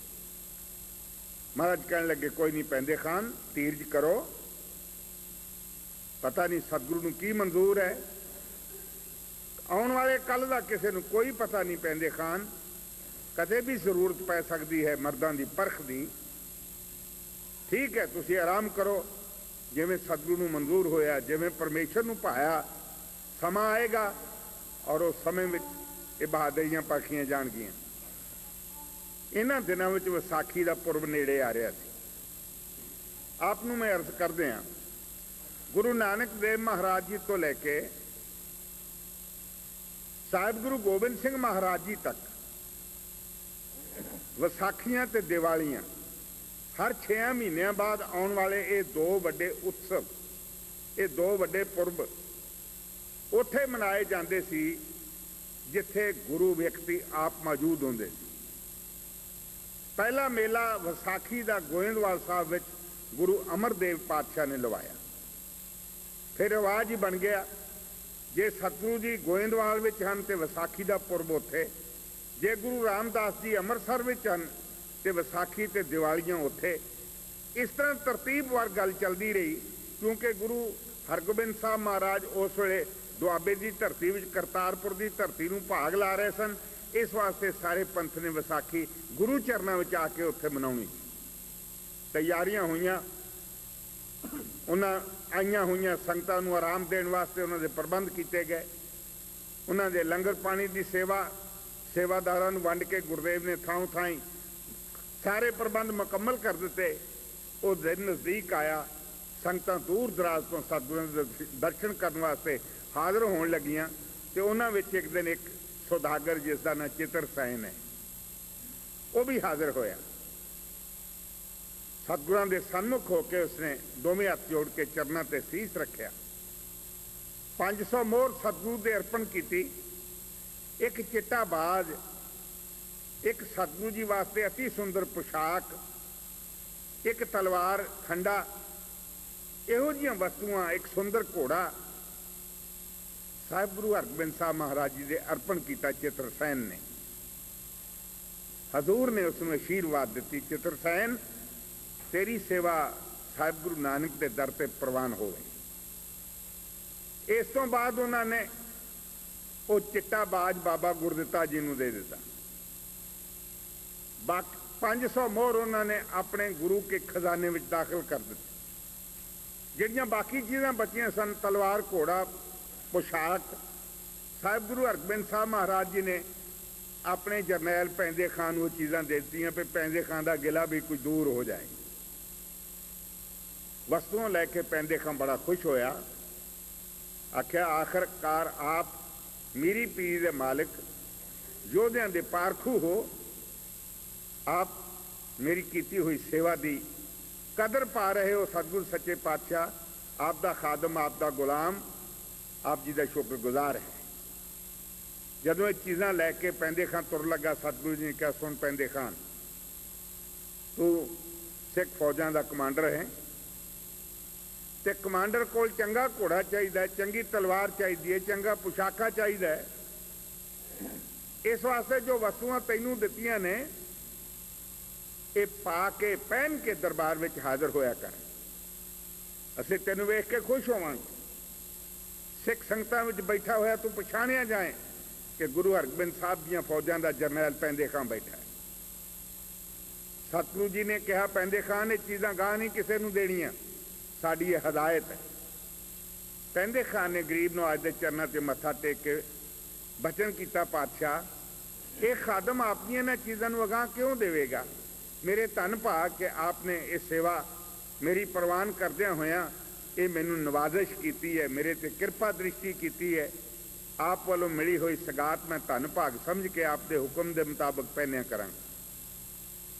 कर गया ते जांदियां नूं इहदा जवाई अनवर खां बैठा होया, उस्मान खां। उस्मान खां ने पैंदे खां नूं वेख्या घोड़े ते आउंदियां होयां, शाही पोशाक पहनी हुई, गात्रे तलवार पहनी हुई। उसदियां नज़रां ललचा गईयां। वैसे भी कोई साडे भाईचारक रस्म रिवाज इदां दे ने, साडियां कुछ रिश्तेदारियां विच कुछ बंदियां नूं विशेष हक हासिल हुंदे ने ते सारियां तो बहुता हक असीं जवाई नूं दिंदे हां, मेहमान नूं दिंदे हां। उस्मान खान ने जदों ये चीज़ां वेखियां तो उहदे मन विच लालच आ गया। उन्हें आउंदियां ही पैंदे खान नूं कहा, अब्बा जान जे किरपा होवे आ सारियां चीज़ां जिहड़ियां मैनूं बख्शिश कर दिओ।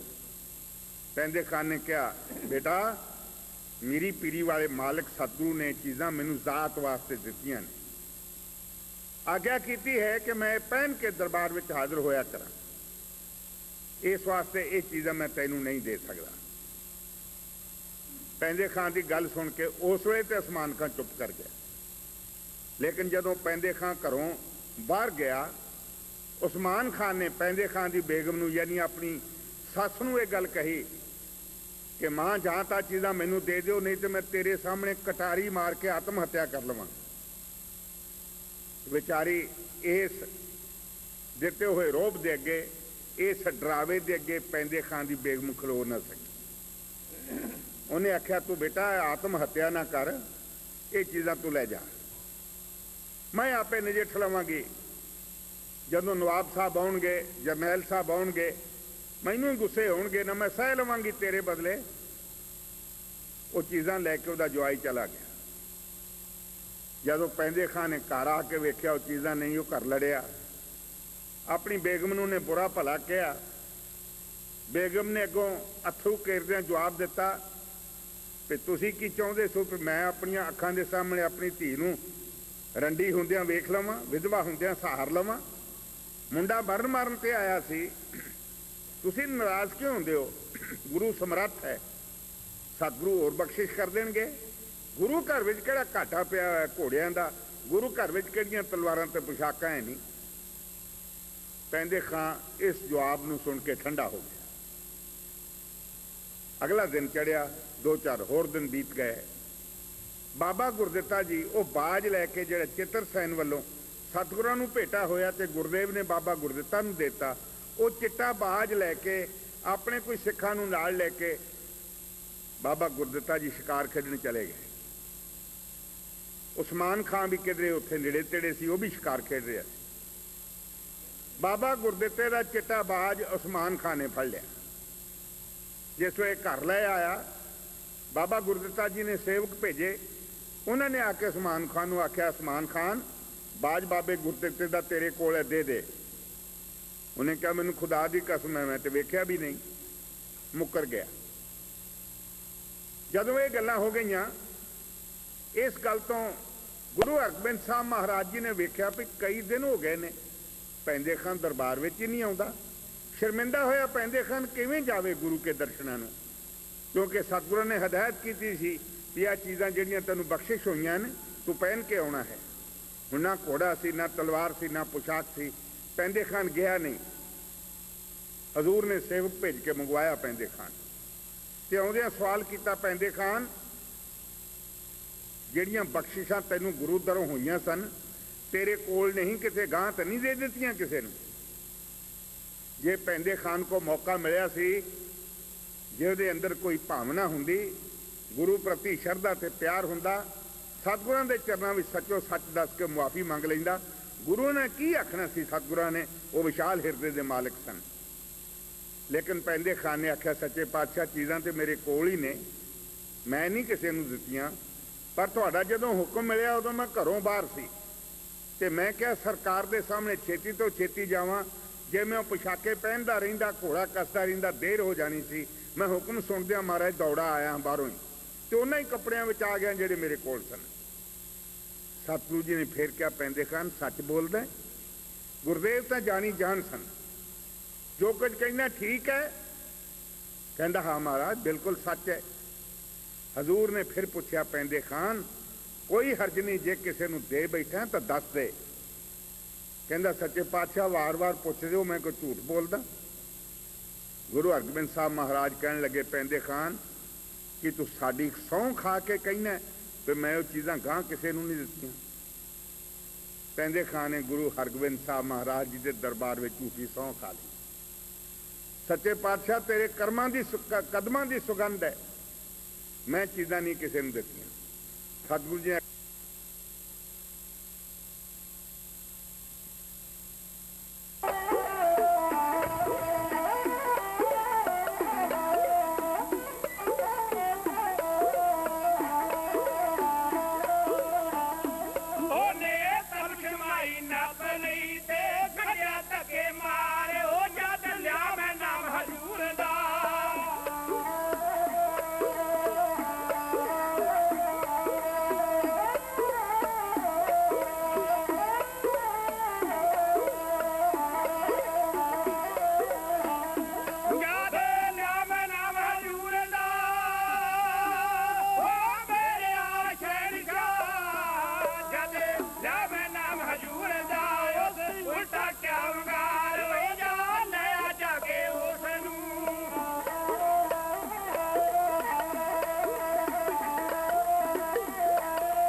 पैंदे खान बादशाह दे हजूर लाहौर विच पेश हो गया।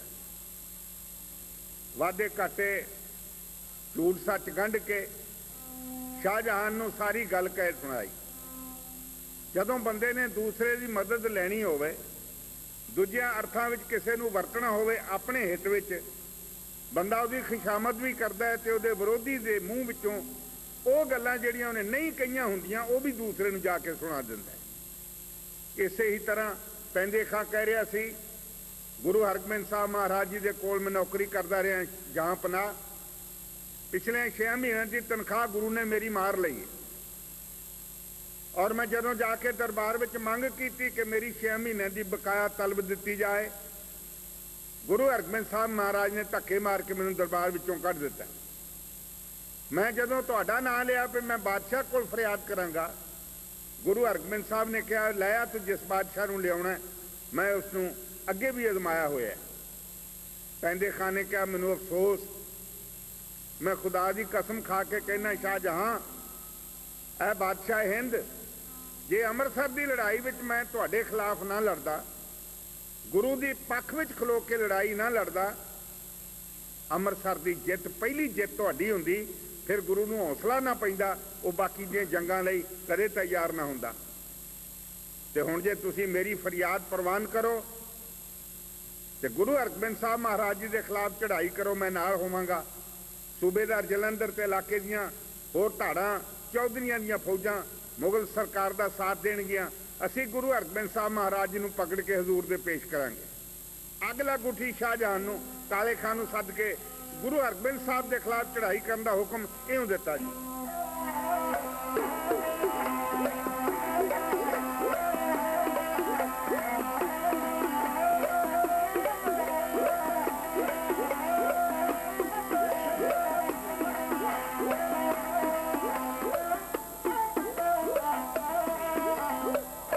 ਔਖਾ ਅੱਗੇ ਹੀ ਹੋ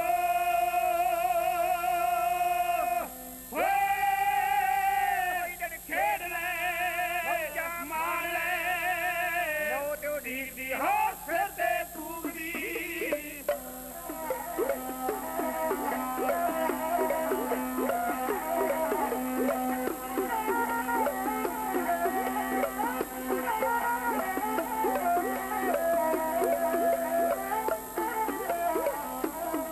ਔਖਾ ਅੱਗੇ ਹੀ ਬੜਾ ਸੀ ਬਾਦਸ਼ਾਹ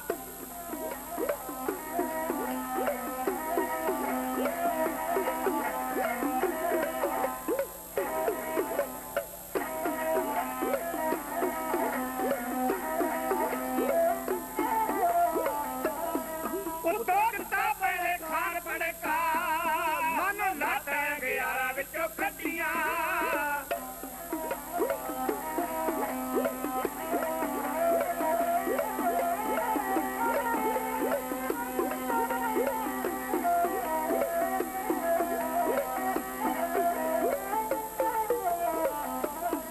ਮਾਨੋ ਲਾਟੇ ਗਿਆਰਾਂ ਵਿੱਚੋਂ ਕੱਢੀਆਂ ਉਹਨੇ ਤੇਲ ਬਲਦੀ ਤੇ ਪਾ ਉਸੇ ਵਕਤ ਬੁਲਾ ਕੇ ਕਾਲੇ ਖਾਨ ਨੂੰ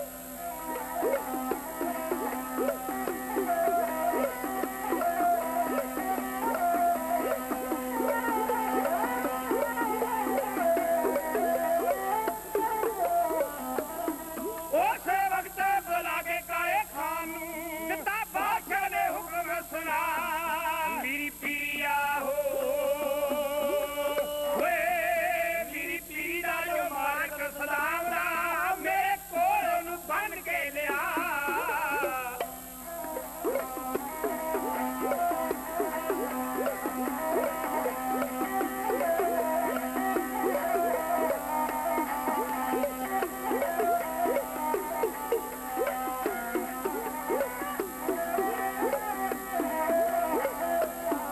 ਮੇਰੀ ਪੀਰੀ ਦਾ ਜੋ ਮਾਲਕ ਸਲਾਮ ਦਾ ਮੇਰੀ ਪੀਰੀ ਦਾ ਜੋ ਮਾਲਕ ਸਲਾਮ ਦਾ ਮੇਰੇ ਕੋਲ ਉਹਨੂੰ ਬੰਨ ਕੇ ਲਿਆ ਲੈ ਕੇ ਜਾਈ ਨਾਲ ਫੌਜਾਂ ਮਨ ਪਾਉਂਦੀਆਂ ਲੈ ਕੇ ਜਾਈ ਨਾਲ ਫੌਜਾਂ ਮਨ ਪਾਉਂਦੀਆਂ ਧੂੜ ਵਹਿਰਿਆਂ ਦੀ ਦੇਣ ਜੋੜਾ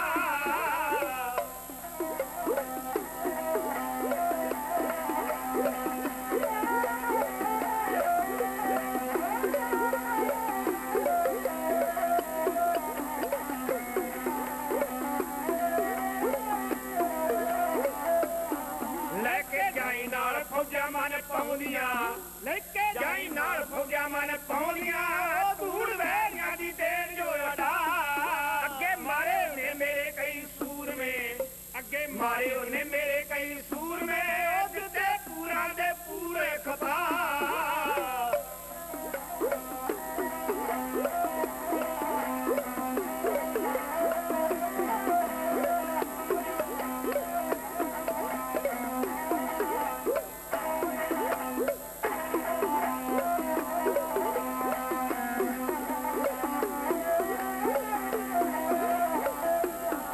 ਅੱਗੇ ਮਾਰੇ ਉਹਨੇ ਮੇਰੇ ਕਈ ਸੂਰਮੇ ਅੱਗੇ ਮਾਰੇ ਉਹਨੇ ਮੇਰੇ ਕਈ ਸੂਰਮੇ ਉਹ ਦਿੱਤੇ ਪੂਰਾਂ ਦੇ ਪੂਰੇ ਖਪਾ ਤੈਨੂੰ ਭੇਜਦਾ ਹਾਂ ਬਦਲਾ ਲੈਣ ਨੂੰ ਤੈਨੂੰ ਭੇਜਦਾ ਹਾਂ ਬਦਲਾ ਲੈਣ ਨੂੰ ਉਹ ਬਾਜੀ ਸਜਰੀ ਨਾਲ ਲਵੀ ਕੋਈ ਚੜਾ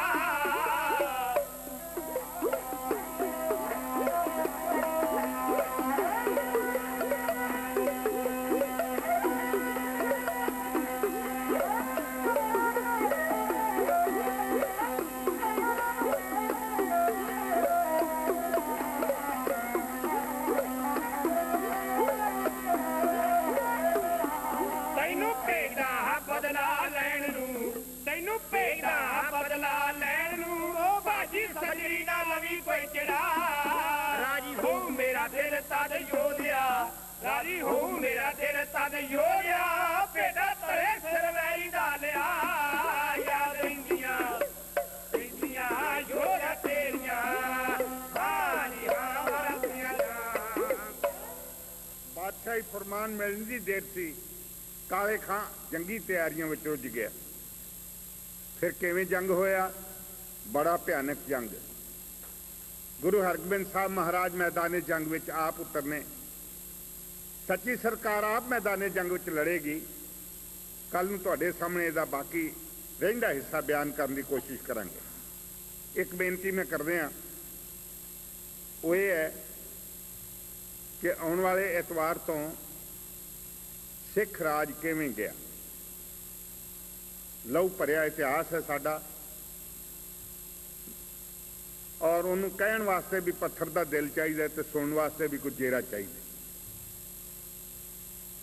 ਔਰ ਮੈਂ ਜਦੋਂ ਪੰਜਾਬ ਦੀ ਸਟੇਜ ਉੱਤੇ ਢਾਡੀ ਬਣ ਕੇ ਆਇਆ, ਇਸ ਮਜ਼ਮੂਨ ਨੂੰ ਮੈਂ ਪਹਿਲੀ ਵਾਰ ਪੇਸ਼ ਕੀਤਾ ਅਕਾਲ ਤਖਤ ਸਾਹਿਬ ਦੀ ਸਟੇਜ ਤੋਂ। ਔਰ ਸਮਾਂ ਜਿਹਾ ਬਣਿਆ ਕਿ ਉੱਥੋਂ ਦੀ ਸੰਗਤ ਨੇ ਇੰਨਾ ਸਲਾਹਿਆ ਕਿ ਤਕਰੀਬਨ 1 ਮਹੀਨਾ ਲਗਾਤਾਰ ਇਹੀ ਇਤਿਹਾਸ ਉਹ ਸੁਣਦੇ ਚਲੇ ਗਏ। ਉਦੋਂ ਦਿੱਲੀ ਦੇ ਗੁਰਦੁਆਰਿਆਂ ਦਾ ਮੋਰਚਾ ਲੱਗਾ ਹੋਇਆ ਸੀ ਔਰ ਅਕਾਲ ਤਖਤ ਸਾਹਿਬ ਦੀ ਸਟੇਜ ਨਿਭਾਉਣ ਦੀ ਜ਼ਿੰਮੇਵਾਰੀ ਮੇਰੀ ਸੀ। ਇਸ ਵਾਸਤੇ ਮੈਂ ਆਪਣੇ ਜਥੇ ਨਾਲ ਤਕਰੀਬਨ 1 ਮਹੀਨਾ ਸਿੱਖ ਰਾਜ ਕਿਵੇਂ ਗਿਆ ਆਦਿ ਤੋਂ ਲੈ ਕੇ ਅੰਤ ਤੱਕ ਸਿੱਖ ਸੰਗਤ ਨੂੰ ਸੁਣਾਇਆ। 1974 ਵਿੱਚ ਦਾਸ ਦਾ ਢਾਡੀ ਜਥਾ ਮਲੇਸ਼ੀਆ ਸਿੰਗਾਪੁਰ ਦੇ ਦੌਰੇ ਤੇ ਸੀ। ਉੱਥੇ ਵੀ ਤਕਰੀਬਨ ਮਹੀਨਾ ਡੇਢ ਮਹੀਨਾ ਸਿੱਖ ਰਾਜ ਕਿਵੇਂ ਗਿਆ ਸੰਗਤ ਨੇ ਸੁਣਿਆ। ਔਰ ਉਹ ਦੀਆਂ ਉੱਥੋਂ ਦੀਆਂ ਰਿਕਾਰਡ ਕੀਤੀਆਂ ਹੋਈਆਂ ਟੇਪਾਂ ਮੇਰੀਆਂ, ਮੇਰੇ ਜਥੇ ਦੀਆਂ ਤੁਸੀਂ ਹੁਣ ਤੱਕ ਸੁਣ ਰਹੇ ਹੋ। ਔਰ ਸਾਰੀ ਦੁਨੀਆ ਵਿੱਚ ਜਿੱਥੇ ਜਿੱਥੇ ਵੀ ਸਿੱਖ ਵਸਦੇ ਨੇ ਉਹਨਾਂ ਤੋਂ ਗਾਂਹ ਕਾਪੀਆਂ ਕਰ ਕਰਕੇ ਲੋਕ, ਮੈਂ ਤਾਂ ਕਦੇ ਆਪ ਰਿਕਾਰਡ ਨਹੀਂ ਕਰਵਾਈ ਕੋਈ, ਨਾ ਮੈਨੂੰ ਕੋਈ ਇਸ ਦਾ ਸ਼ੌਕ ਹੈ। ਜਿੱਥੇ ਵੀ ਕਿਤੇ ਜਾ ਕੇ ਕਦੇ ਜ਼ਮਾਨੇ 'ਚ ਕੀਰਤਨ ਕੀਤਾ ਉੱਥੇ ਕਿਸੇ ਨੇ ਰਿਕਾਰਡ ਕਰ ਲਈ ਤੇ ਉਹ ਕੈਸਟਾਂ ਜਿਹੜੀਆਂ ਨੇ ਉਹ ਚੱਲਦੀਆਂ ਨੇ। ਤੁਹਾਡੇ ਕੋਲ ਵੀ ਇੱਥੇ ਬਹੁਤ ਸਾਰੀਆਂ, ਸਰਦਾਰ ਸਰਜੀਤ ਸਿੰਘ ਕੋਲ ਕਿੰਨੀਆਂ ਟੇਪਾਂ ਸਨ ਮੇਰੀਆਂ। ਤਾਂ ਉਹਨਾਂ ਨੇ ਵੀ ਮੈਨੂੰ ਕਿਹਾ ਸੀ ਕਿ ਸਿੱਖ ਰਾਜ ਕਿਵੇਂ ਗਿਆ ਤੁਸੀਂ ਮਹਾਰਾਜਾ ਰਣਜੀਤ ਸਿੰਘ ਦੀ ਮੌਤ ਤੋਂ ਲੈ ਕੇ ਮਹਾਰਾਜਾ ਦਲੀਪ ਸਿੰਘ ਦੀ ਮੌਤ ਤੱਕ ਸਿੱਖ ਸੰਗਤ ਦੇ ਸਾਹਮਣੇ ਸੁਣਾਓ। ਤਾਂ ਮੈਂ ਕਿਉਂਕਿ ਹੁਣ ਤਕਰੀਬਨ ਥੋੜ੍ਹਾ ਕੁ ਹੋਰ ਸਮਾਂ ਤੁਹਾਡੀ ਸੇਵਾ ਵਿੱਚ ਹਾਜ਼ਰ ਰਹਿਣਾ ਹੈ। ਮਈ ਦੇ ਅੱਧ ਤੱਕ ਅਸੀਂ ਤੁਹਾਡੀ ਹਾਜ਼ਰੀ ਭਰਦੇ ਰਹਾਂਗੇ। ਹਰ ਐਤਵਾਰ ਨੂੰ ਸਿੱਖ ਰਾਜ ਕਿਵੇਂ ਗਿਆ ਸਿਲਸਿਲੇਵਾਰ ਤੁਹਾਡੇ ਚਰਨਾਂ ਵਿੱਚ ਰੱਖਣਾ ਹੈ। ਮੈਂ ਉਮੀਦ ਕਰਦਾ ਹਾਂ ਕਿ ਆਪ ਆਓਗੇ, ਗੁਰਦੁਆਰਾ ਸਾਹਿਬਾਨ ਵਿੱਚ ਸੱਜ ਕੇ ਬੈਠ ਕੇ ਆਪਣੇ ਉਸ ਲਹੂ ਭਰੇ ਇਤਿਹਾਸ ਨੂੰ ਸਰਵਣ ਕਰੋਗੇ। ਮੁਰਾਦ ਇਹ ਹੁੰਦੀ ਹੈ ਕਿ ਅਸੀਂ ਇਤਿਹਾਸ ਸਰਵਣ ਕਰਕੇ ਕੁਝ ਸਿੱਖਣਾ ਹੁੰਦਾ ਹੈ। ਸਾਡੇ ਇਤਿਹਾਸ ਵਿੱਚ ਕੁਝ ਵਿਸ਼ੇਸ਼ਤਾਵਾਂ ਹਨ, ਉਹਨਾਂ ਨੂੰ ਆਪਣੇ ਦਿਮਾਗ ਵਿੱਚ ਰੱਖਣਾ ਹੈ। ਕੁਝ ਸਾਡੀਆਂ ਭੁੱਲਾਂ ਹਨ, ਸਾਡੇ ਬਜ਼ੁਰਗਾਂ ਦੀਆਂ ਕੀਤੀਆਂ ਗਲਤੀਆਂ ਹਨ, ਉਹਨਾਂ ਨੂੰ ਜਦੋਂ ਇਤਿਹਾਸ ਵਿੱਚੋਂ ਪੜ੍ਹਾਂਗੇ ਤਾਂ ਸਾਡੇ ਸਾਹਮਣੇ ਹੋਣਗੀਆਂ। ਇਤਿਹਾਸ ਪੜ੍ਹਨ ਦਾ, ਵਿਚਾਰਨ ਦਾ, ਸੁਣਨ ਦਾ ਮਤਲਬ ਇਹ ਹੈ ਕਿ ਜਿਹੜੀਆਂ ਕਮਜ਼ੋਰੀਆਂ ਸਾਡੇ ਇਤਿਹਾਸ ਵਿੱਚ ਹਨ ਜਾਂ ਸਾਡੇ ਬਜ਼ੁਰਗਾਂ ਨੇ ਸਮੇਂ-ਸਮੇਂ ਸਿਰ ਕੀਤੀਆਂ, ਕੁਝ ਇਤਿਹਾਸਕ ਗਲਤੀਆਂ, ਕੁਝ ਗਲਤ ਫੈਸਲੇ ਲਏ, ਉਹਦੇ ਬੁਰੇ ਨਤੀਜੇ ਨਿਕਲੇ, ਕੌਮ ਦੇ ਸਾਹਮਣੇ ਜਦੋਂ ਕਦੇ ਜਿਹਾ ਫੇਰ ਮਸਲਾ ਆਵੇ ਉਹ ਫੇਰ ਉਸੇ ਰਾਹ ਨਾ ਪੈ ਜਾਣ। ਇਸ ਵਾਸਤੇ ਇਤਿਹਾਸ ਰੌਸ਼ਨ ਮਨਾਰਾ ਹੁੰਦਾ ਕੌਮਾਂ ਲਈ, ਉਹਨਾਂ ਦੇ ਜੀਵਨ ਨੂੰ ਰੌਸ਼ਨ ਕਰਨ ਵਾਸਤੇ। ਸੋ ਇਹ ਕੁਝ ਮੇਰੀ ਵਿਸ਼ੇਸ਼ ਆਪ ਦੇ ਚਰਨਾਂ ਵਿੱਚ ਬੇਨਤੀ ਸੀ ਕਿ ਇਸ ਐਤਵਾਰ ਤੋਂ ਮੈਂ ਸਿੱਖ ਰਾਜ ਕਿਵੇਂ ਗਿਆ ਉਹਦਾ ਸਿਲਸਿਲਾ ਤੁਹਾਡੇ ਸਾਹਮਣੇ ਸ਼ੁਰੂ ਕਰਨਾ ਹੈ। ਸੋ ਅੱਜ ਦਾ ਜਿਹੜਾ ਪ੍ਰਕਰਣ ਸੀ ਮੈਂ ਇੱਥੇ ਸਮਾਪਤ ਕਰਦਾ ਹਾਂ। ਹੁਣ ਆਪ ਆਨੰਦ ਸਾਹਿਬ ਦਾ ਪਾਠ ਸਰਵਣ ਕਰੋ। ਆਪ ਵੱਲੋਂ ਮਾਇਆ ਅਰਦਾਸ ਹੋਈ, ਦਾਤਾ ਜੀ ਨਾਮ ਧਨ ਬਖਸ਼ਣ, ਸਿਰ ਤੇ ਮੇਰ ਭਰੇ ਹੱਥ ਰੱਖਣ, ਆਗਿਆ ਦਿਓ ਜੀ।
साहब महाराज समेत परिवार करतारपुर विच बैठे हुए सन।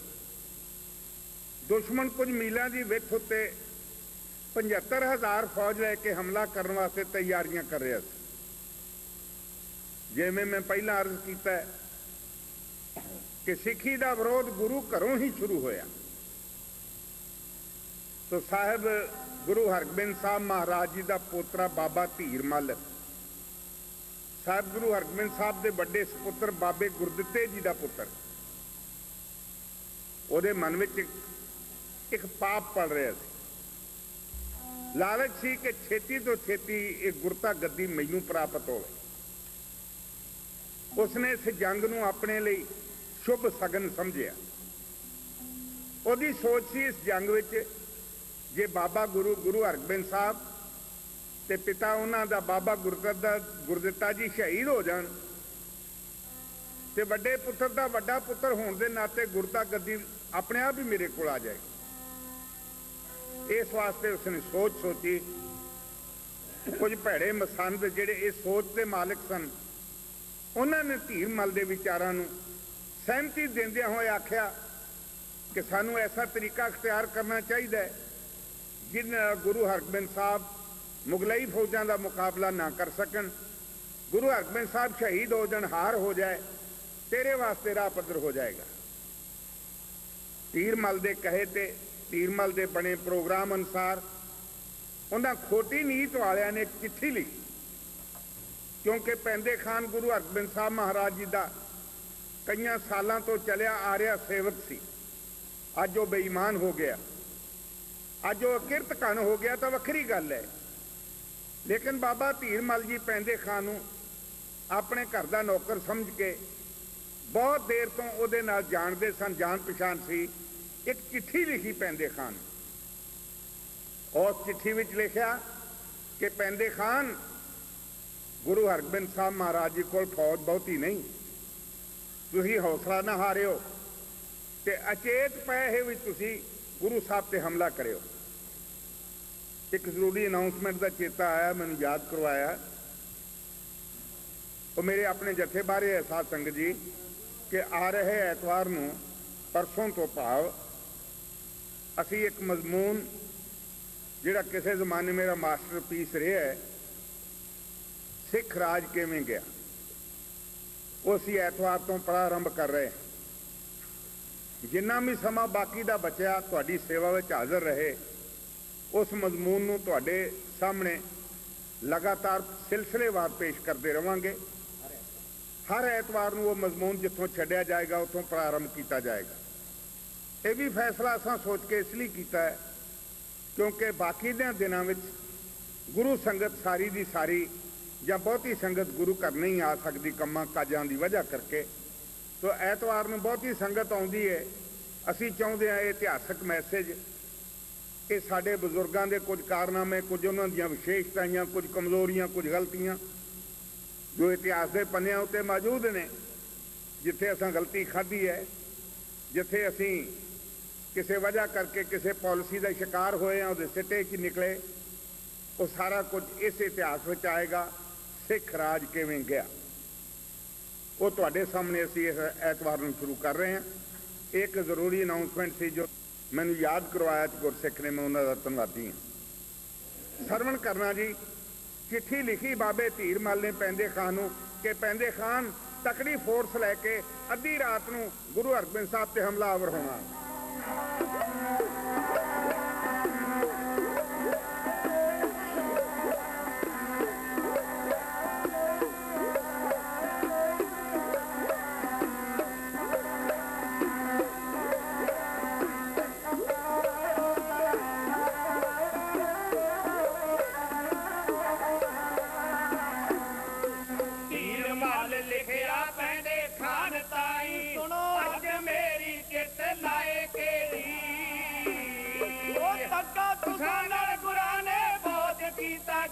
नेकी नूं दिलों भलाए के दी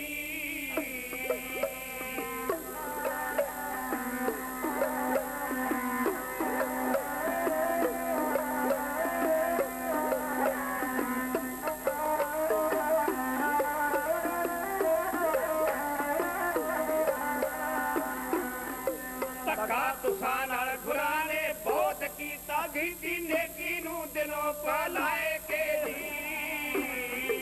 बेशक लावो बदला मैं नहीं गिला करदा राती करो हमला दिल लाए के दी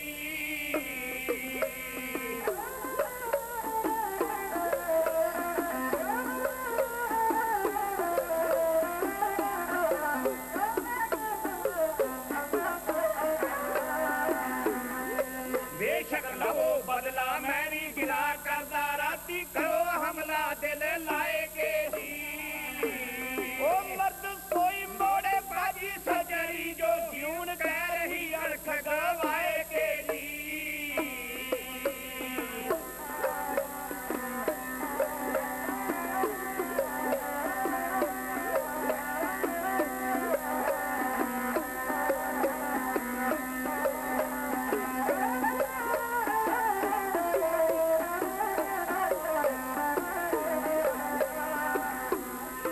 मर्द सोई मोड़े बाजी सजरी जो जीवन कह रही अरख गवाए के दी ओ मैनू मित्र प्यारे हन गुरु नाही मदद करूं मैं भी समा पाए के दी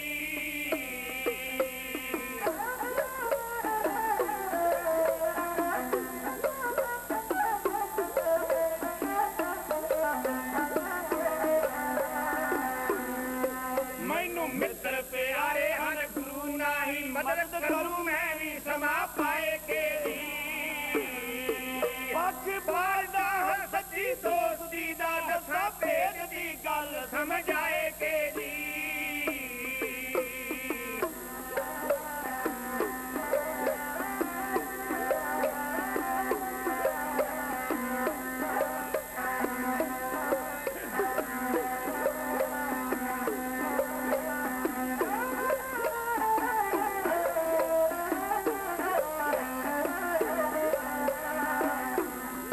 पक्ष पारदा सच्ची दोस्ती दा दसा भेद दी गल समझ आए के दी ओ नाल गुनाह दे गिनती दे सिख सबो पकड़ लो भाਵੇਂ हथी आए के दी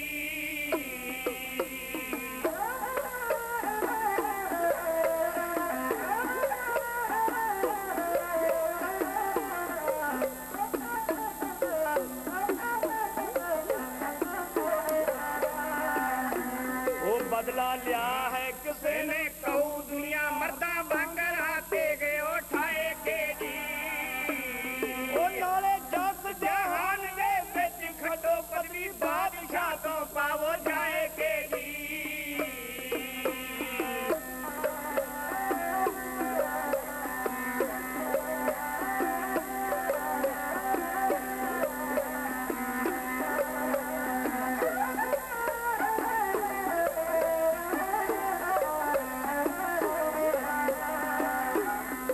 नाले जस जहान दे विच खटो पदवी बादशाह तो पावो जाए के दी मैं भी पावांगा मुल बहादुरी दा गुरु बनांगा जद गदी पाए के दी गुरु बनांगा जद गदी पाए के दी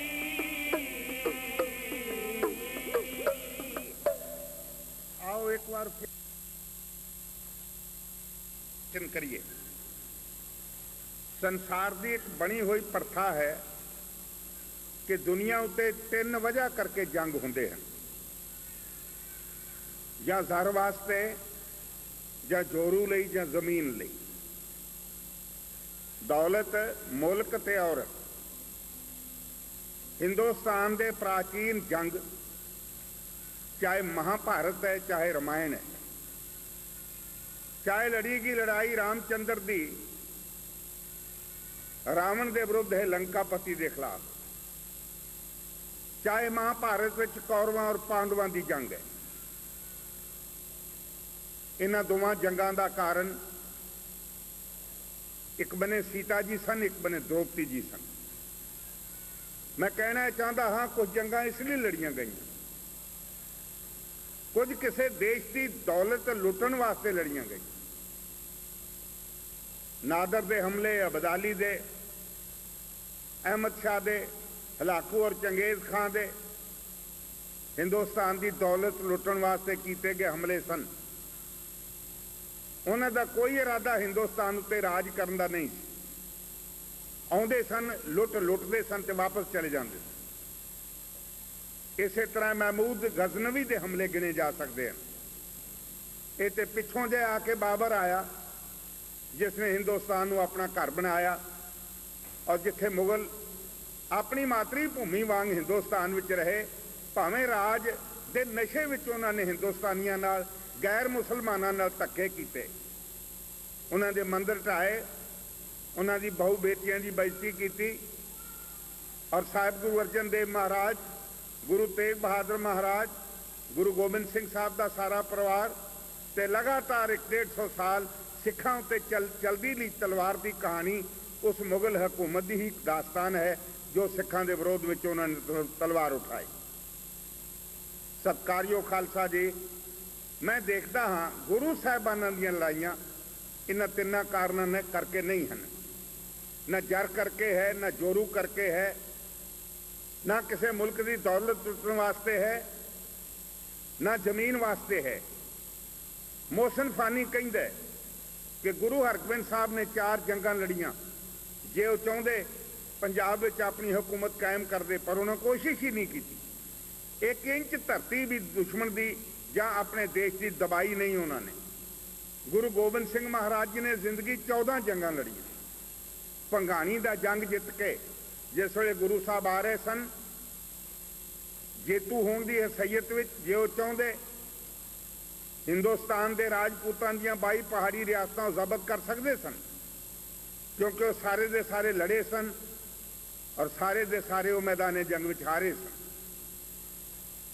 ਲੜਾਈਆਂ ਦਾ ਸਿੱਟਾ ਨਿਕਲਦਾ ਹੈ ਕਿ ਹਾਰਿਆਂ ਹੋਇਆਂ ਨੂੰ ਜੇਤੂ ਜਿਹੜੇ ਹਨ ਆਪਣੇ ਗੁਲਾਮ ਬਣਾ ਕੇ ਰੱਖਦੇ ਹਨ, ਉਹਨਾਂ ਦੀ ਜ਼ਮੀਨ ਤੇ ਕਬਜ਼ਾ ਕਰ ਲੈਂਦੇ ਹਨ। ਲੇਕਿਨ ਕਲਗੀਆਂ ਵਾਲੇ ਪਾਤਸ਼ਾਹ ਨੇ ਐਸਾ ਨਹੀਂ ਕੀਤਾ। ਤਾਂ ਮੈਂ ਕਹਿਣਾ ਚਾਹੁੰਦਾ ਹਾਂ ਕਿ ਜਿਹੜੀਆਂ ਜੰਗਾਂ ਗੁਰੂ ਸਾਹਿਬ ਨੇ ਲੜੀਆਂ, ਮਾਨਵਤਾ ਦੀਆਂ ਕਦਰਾਂ ਕੀਮਤਾਂ ਨੂੰ ਜ਼ਿੰਦਾ ਰੱਖਣ ਵਾਸਤੇ ਲੜੀ। ਕੋਈ ਕਿਸੇ ਨੂੰ ਦਬੈਲ ਬਣਾ ਕੇ ਨਾ ਰੱਖੇ, ਕੋਈ ਤਕੜਾ ਮਾੜੇ ਤੇ ਧੱਕੇ ਨਾਲ ਹਕੂਮਤ ਨਾ ਕਰੇ, ਕੋਈ ਕਿਸੇ ਦਾ ਹੱਕ ਨਾ ਖੋਵੇ, ਕੋਈ ਕਿਸੇ ਦੇ ਧਰਮ ਵਿੱਚ ਦਖਲਅੰਦਾਜ਼ੀ ਨਾ ਕਰੇ। ਸਾਰੇ ਇਸ ਦੁਨੀਆ ਵਿੱਚ ਪਰਮੇਸ਼ਰ ਦੇ ਪੁੱਤਰ ਧੀਆਂ ਹਨ। ਉਹ ਆਰਾਮ ਨਾਲ ਬਰਾਬਰ ਦੀ ਜ਼ਿੰਦਗੀ, ਭਾਈਚਾਰਕ ਜ਼ਿੰਦਗੀ, ਰਾਜਸੀ ਜ਼ਿੰਦਗੀ, ਧਾਰਮਿਕ ਜ਼ਿੰਦਗੀ ਉਹ ਆਜ਼ਾਦੀ ਨਾਲ ਜੀ ਸਕਣ। ਗੁਰੂ ਸਾਹਿਬਾਨ ਨੇ ਤਲਵਾਰ ਇਸ ਵਾਸਤੇ ਚੁੱਕੀ। ਸਤਿਕਾਰਯੋਗ ਸਾਧ ਸੰਗਤ ਜੀ, ਗੁਰੂ ਹਰਗੋਬਿੰਦ ਸਾਹਿਬ ਮਹਾਰਾਜ ਨੂੰ ਅੱਜ ਫਿਰ ਇਸ ਲੜਾਈ ਵਿੱਚ ਉਤਰਨਾ ਪੈ ਰਿਹਾ ਹੈ। ਜਦੋਂ ਇਹ ਚਿੱਠੀ ਪਹੁੰਚ ਗਈ, ਦੁਸ਼ਮਣ ਬੜਾ ਖੁਸ਼ ਹੋਇਆ ਕਿ ਗੁਰੂ ਦਾ ਘਰ ਪਾਟਿਆ ਹੋਇਆ ਹੈ। ਗੁਰੂ ਦੇ ਘਰ ਵਿੱਚੋਂ ਹੀ ਸਾਨੂੰ ਇਹੋ ਜਿਹੀਆਂ ਇਤਲਾਵਾਂ ਮਿਲ ਰਹੀਆਂ ਕਿ ਗੁਰੂ ਸਾਹਿਬ ਦੀ ਕਮਾਨ ਥੱਲੇ ਫੌਜ ਥੋੜੀ ਹੈ, ਉਹਨਾਂ ਕੋਲ ਸ਼ਸਤਰ ਅਸਤਰ ਘੱਟ ਨੇ। ਧੀਰਮਲ ਨੇ ਕਿਹਾ ਤੁਸੀਂ ਤਾਂ ਹੱਥੀਂ ਫੜ ਸਕਦੇ ਹੋ ਸਿੱਖਾਂ ਨੂੰ, ਸਿੱਖ ਕਿਤੇ ਕਿੰਨੇ ਕਿੰਨੇ। ਅਛੋਪਲੇ ਪੈ ਰਾਤ ਨੂੰ ਜਦੋਂ ਸਿੱਖ ਸੁੱਤੇ ਪਏ ਹੋਣਗੇ, ਉਦੋਂ ਅੱਧੀ ਰਾਤ ਨੂੰ ਤੁਸੀਂ ਹਮਲਾ ਕਰਨਾ। ਇਸ ਨੀਤੀ ਨਾਲ ਅੱਧੀ ਰਾਤ ਨੂੰ ਦੁਸ਼ਮਣ ਨੇ ਕਰਤਾਰਪੁਰ ਦੀ ਜੰਗ ਉਹ ਛੇੜ ਦਿੱਤੀ।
ਤੇ ਮਾਰ ਉਹਦੇ ਜੁੱਟ ਪਏ ਹੋ ਓਏ ਜਿਹਦੇ ਜੁੱਟ ਪਏ ਨੇ ਹਾਲ ਪਛਾਣ ਕੇ ਢਾਲ ਚੁੰਮਣ ਲੱਗੀ ਤਲਵਾਰ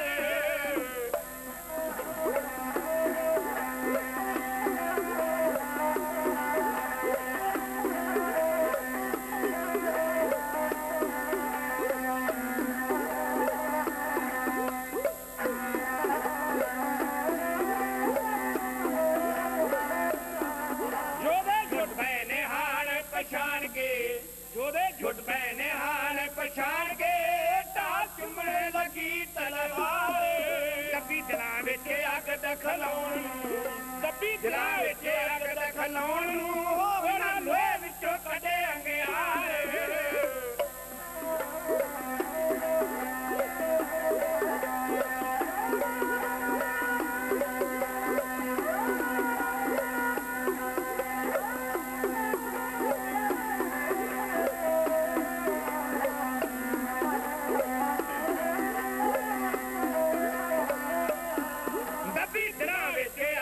ਦਖਲਾਉਣ ਨੂੰ ਦੱਬੀ ਦਿਲਾਂ ਵਿੱਚ ਅੱਗ ਦਖਲਾਉਣ ਨੂੰ ਉਹਨਾਂ ਲੋਹੇ ਵਿੱਚੋਂ ਕੱਢੇ ਅੰਗਿਆਰ ਜਾਣ ਲੈ ਗਿਆ ਭਗੌਤੀਆਂ ਤੋਂ ਵਾਰ ਨੇ ਜਾਣ ਲੈ ਗਿਆ ਭਗੌਤੀਆਂ ਤੋਂ ਵਾਰ ਨੇ ਜਿਵੇਂ ਲਾਜ ਉੱਤੇ ਪੰਮਟਾਂ ਦੀ ਡਾਰ